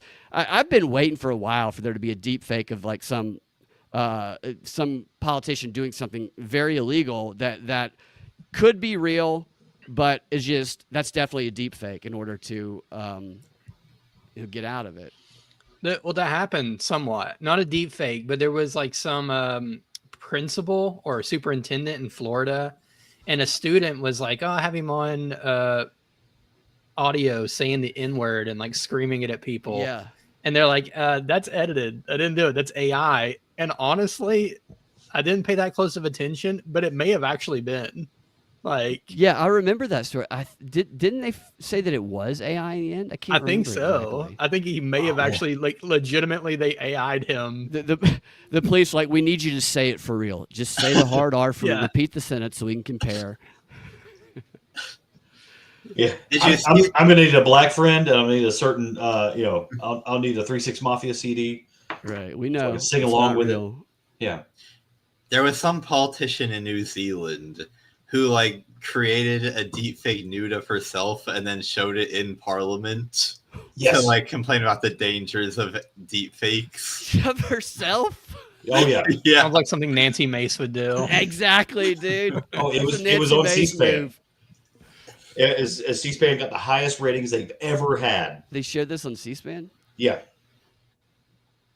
Of course, she's gonna make herself look good. She's not gonna give herself like. Did you have to show your ID first? Or there's one of our politicians. I remember because there was something about that. They were talking about like the deep fake potential, and yeah, one of our politicians was like, I'm gonna show you what it can do, and everyone's like, oh really? Really? Do it, Yeah. do it, bitch. Yeah. Yeah. Did you guys see South Park? The deep fake they made of Trump. No. The AI thing. The first episode, which I thought was okay. I thought they have some good setups that they might be able to cash in later in the season. But they were talking about the Trump Epstein stuff, and they made Trump, you know how they did Saddam Hussein, they made Trump be in a relationship with the devil, with Satan. And then it was like within the episode, it was like some sort of, I can't remember if it was a commercial or what it was, but it cut from the animation to like an actual deep fake, or an actual AI video, excuse me, of Trump. That it's obviously not real, but if somebody didn't know who Trump was, or they were dumb, then they might say that's a real video. And it's like him. It's like a commercial. That's what it was. It was an ad for Trump. He's like, I'm going to protect you. I'm going to save the people. And he's like running through the desert. And as he's running through the desert, he's ripping his clothes off. And I mean, looks like a real person. His dick comes out. He falls on the ground, sweating, and you see his actual dick pop into the screen. And it was kind of crazy because it looked like, I mean, if you didn't know what AI was, you would think that was a real person and a real person's dick. You wouldn't think it was Donald Trump, but that was the implication. Matt Stone and Trey Parker, man, those guys are awesome. And the whole thing was about how tiny his dick was. Well, do you want to watch some of these funny videos real quick, and then we'll get out of here? We're already kept you 30 minutes longer, so let's see here. Here are the funny videos Jake left us with, which I have not seen. So what's your take? People that are on work Zoom calls at coffee shops, killing the vibe. 100% agree. I don't think anyone disagrees. It's not that anyone disagrees. We don't do anything about it. We're just journaling, tarrowing, minding our business. And these people, and I said it, these people, they come in, headset, dual monitors. That's true. I've seen those people. They walk up to baristas. I'm going to need you to turn the music down. No. It's a coffee shop. Shops are for artisans, cobblers, creatives, right? What are you doing in the shop? I'm scrolling. Coffee shops are for scrolling. I'm doom scrolling. You know, I have a problem with this though. Wait, what's your problem? I went to a coffee shop the other day. It said no laptops, no iPads, no phones. I said, "Phew, I'm sitting on my phone." That's a little bit too much. I think their coffee shops are specifically made for people that they sit down, they work quietly, like a person with rich parents working on a screenplay that's gonna fail. Right? Or updating your Squarespace. Yeah. Updating your Squarespace. I think the Zoom people are the worst people. I think that was all of it. That's funny. So I've seen somebody bring in dual monitors to Starbucks before. Oh god, it's crazy. They were like, it's a long time ago. They kind of changed the setup in there, but like this lady, she's like luggage. You know, you go to the airport, you see somebody wheeling all their luggage. She did that in Starbucks and like set up these fucking monitors. I was like, Jesus. That is crazy. But the only excuse is if you are interrupting someone who's doing tarot cards. There you go. There's a lot of people like that in there too. Here's the next one. Anybody else remember that episode of Mythbusters where they said that if you walk in the rain, you actually get less wet than if you run? I do. I don't know why, but that was like a core memory for me, and I've taken it very seriously from that day on. And I just found out recently that they made a updated episode where they said actually they were wrong and they did the test incorrectly and you should be running. Never saw that one. You know how dumb I've looked? 23 years of my life, it's been pouring rain, and I've been like, and people were like, "Why are you walking?" I'm like, "Mythbusters." They should do that as a stand-up bit if he's not. That's funny. Oh yeah. Yeah. And you know, like people were probably also smug about it during that time. I was like, well, science says. I had friends argue with me. I had because the kind of circles I hung out with, they argued with me about that. They're like, "You get more weight running." I mean, I legit thought that too. Yeah, cool. You have fun with that. I'm getting there quicker. I don't think it's as clear cut though. If you're running through a puddle, like if it's like deep, then you're splashing. So I don't know if you factor that into the equation. Yeah. All right. The girl them skill arty. Thunderball. Some give it to, some give it to, some give it to our girls. 5 million and 40 naughty shorty. Baby girl, I'm a girl, I'm a girl. Thunderball say. All right. What is that? Oh, love it. Is Bonnie Blue about to walk in and have a challenge in that? Oh yeah. Oh my gosh. All right, two more. Ordering food with QR codes. All right, so do we just go up and order? No, just use the QR code. Oh no, I don't love these. I might just go up. They don't let you. You have to do it on here. What if I don't have a phone? But you do have a phone. What are you having? Probably a bowl of chips. How do you find drinks on this thing? Under drinks. Where is that? You got to go back. You're in mains. I just want a Coke. You got to scroll across the drinks. You're in mains. You got to go to the drinks. Oh my God, this is so dumb. It'll be under non-alcoholic drinks. Isn't this someone's job? It's not that hard. Okay, it wants me to sign up. Sign up to what? It wants to know my postcode. It shouldn't need that. Did you have to confirm your account and your emails? No, I don't remember. Oh, this is so fucked. Just be patient. I just want some chips. What's going on now? It wants me to select the squares without a bicycle. You're kidding. You think this square counts as having a bicycle in it or not? That's funny. Nah. It's not auto-filling my card details. Don't you know it off the dome? Oh, it doesn't accept this card. Come on, man. Work this out. Password. Do you remember my password? Why would I know your password? Fuck it. Reset password. Why did I get an email for that? Oh, it's still linked to yours from the time I lost my laptop. What? Yes, I'm sure I want to order a bowl of chips. Did you sign up to the newsletter? What newsletter? It says I need to sign up to a newsletter for the restaurant to get my meal. Mine didn't do that. Did you get the subscription to the restaurant? It says here I can get 10% off future purchases. What? $40 a month. I just want some chips. Miss, I've got cash. Can I get some chips? It can't be that hard. Yes, I'm sure I want chips. Finally. You ordered your chips ages ago. Where are they? Oh, I didn't click confirm. Oh my God. Why is there a double confirm? Everything. It's like everything. Oh, those guys are great. They do several of those and they crush it. It's awesome. It's Fairburn Films, I think. Fairburn, Although it looks like it's a check different them out. account on Instagram, but I thought that was the same they're person hilarious for a little while, but I realized it wasn't. Yeah, it's funny. All right. And this one says, had to reject these random girls. Hey! I'm seeing someone right now. I'm kind of seeing someone right now. I'm not interested. We have like a situationship going on. I'm not interested. I'm not interested. No, I'm not interested. Stop hitting on me. Okay. What? That's funny. Yeah. Oops. I forgot Jake left. All right. Well, that is it. Those were the funny things from Jake. That's what he Good finds stuff. funny. Yeah. It's his twisted sense of humor. There we go. All right. Anything else before we get out of here? Steven, Zane, anything from you guys? Nothing coming up that's crazy. So I do just want to say that I have it on good authority that Jamie Dimon just had a town hall for Chase Bank employees that, because the question was, you see a lot of news that JP Morgan is about to start issuing loans that are backed by XRP, which ideologically is probably the worst crypto possible. Or XRP, Ripple is going to be processing a certain percentage of the SWIFT transactions in the next couple of years. We know that like Bank of America, Chase have been experimenting with it. His message to his employees recently was just that they're going to act in the best interest of their employee. So they're not going to do anything to, do anything super risky. They're going to continue their model, which basically means that, yes, what you're hearing is true. But he's not going to come right out and say that. So what does that mean practically?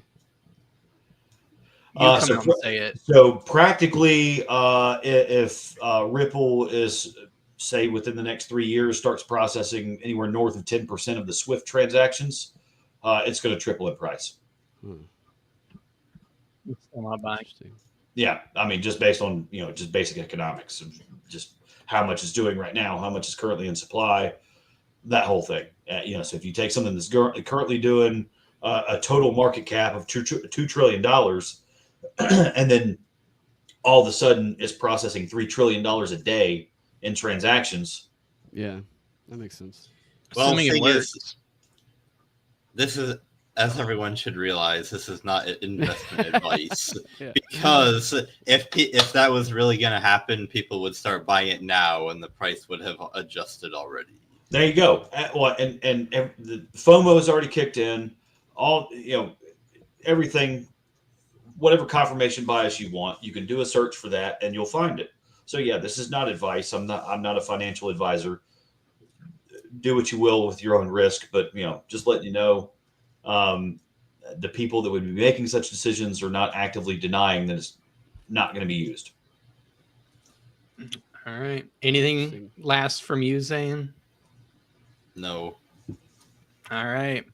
Final words, Brad, before we get out of here. Zane, what is that shirt you're wearing? Is that a team? It's my Tanzania jersey. Okay, cool. That's all. That's the last word I have. Just want to know. Yeah. All right. Go Tanzania. Tanzania.